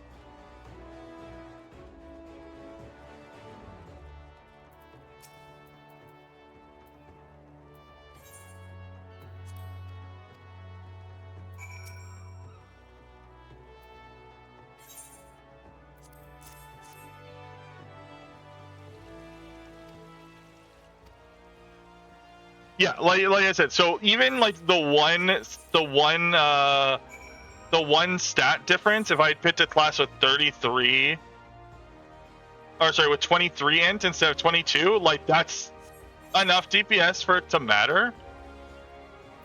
And that's something that I picked up once when I did an ARR run, and I started it, and it was going so slow, and I noticed it was because I picked like a random class instead of one that had mind.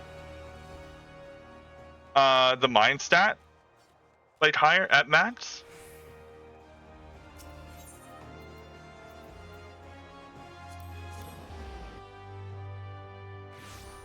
Reaper has the highest level 50 DPS because they have their essentially full kit.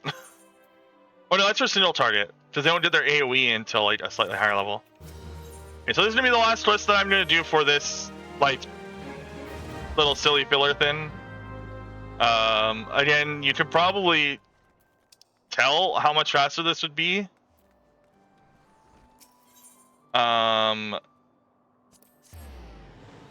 If I didn't have to wait for queues, and the big one that I forgot is this class doesn't have a dot. If you come back, in 2 weeks from now and watch the run, you will see why I am lamenting not having dots so much. Arrow is an exceptionally powerful spell that should not be trifled with.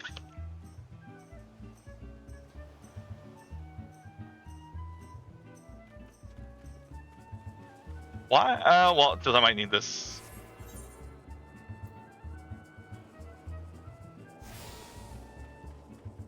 Oh, also, when I do the job quests in the actual run, I have my chocobo already. That's another one. It's when we do the white mage jobs, it's not only are part of them on the path to other things that we're doing in the MSQ, we have our chocobo for the ones that aren't. We're also 10 levels higher. Yeah, this is definitely a very slow. This is fun though. It's fun to see. Again, I hope that they announce that there will be a healer and a tank added, although they said that they would never do that again. Because apparently it messed up the queues real bad. See, that's why I grabbed it.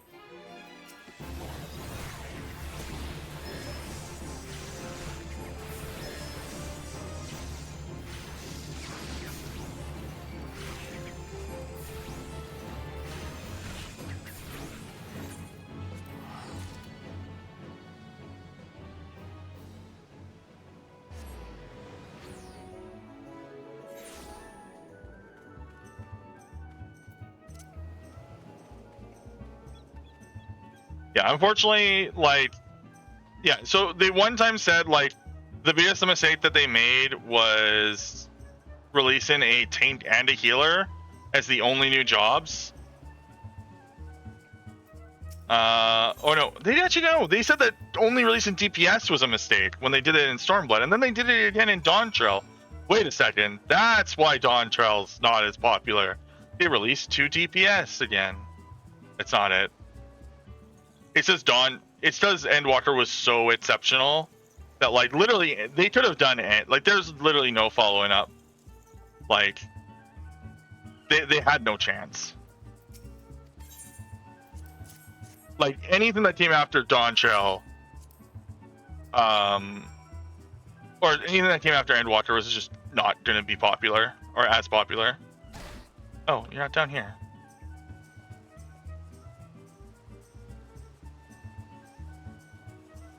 They set themselves up for failure.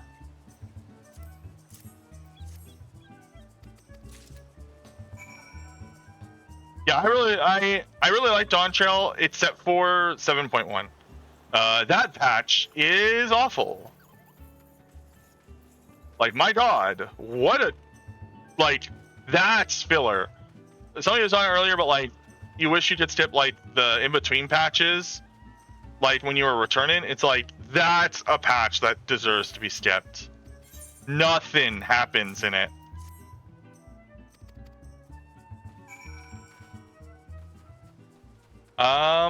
What do they have?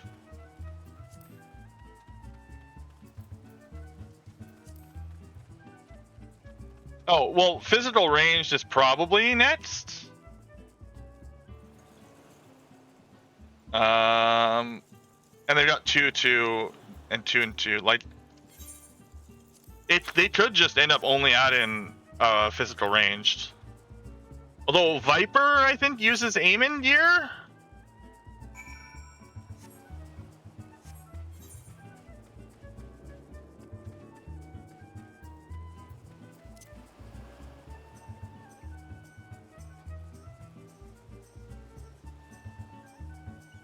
Yeah, good luck remembering 7.1.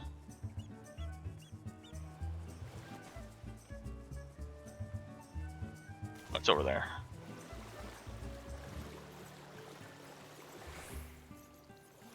The big capstone of it was that stupid... Oh, ninja gear. Right, Viper uses aiming gear at certain parts, and then they switch to ninja gear. That's it. So they can need on, like... It was relevant when there wasn't uncapped...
Okay.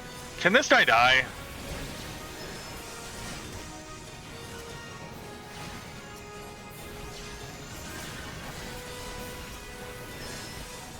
Why am I dying?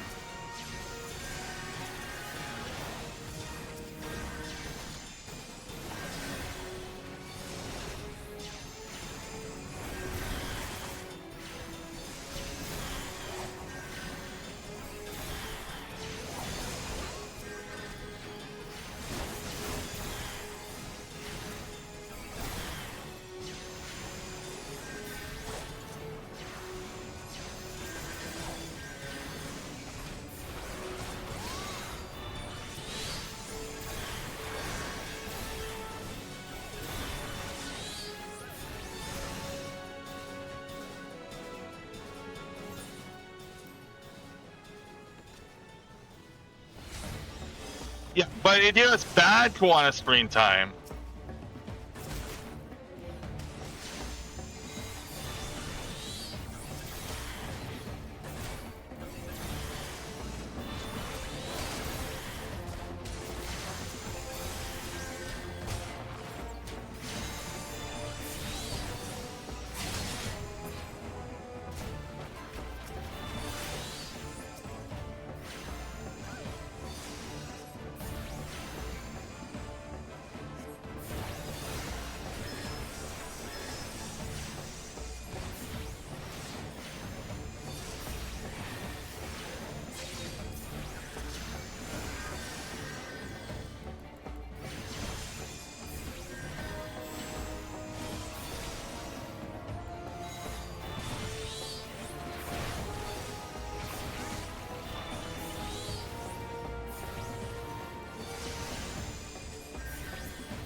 I'm gonna hand in this quest just to see, but I'm pretty sure I can't do the Jobstone quest yet.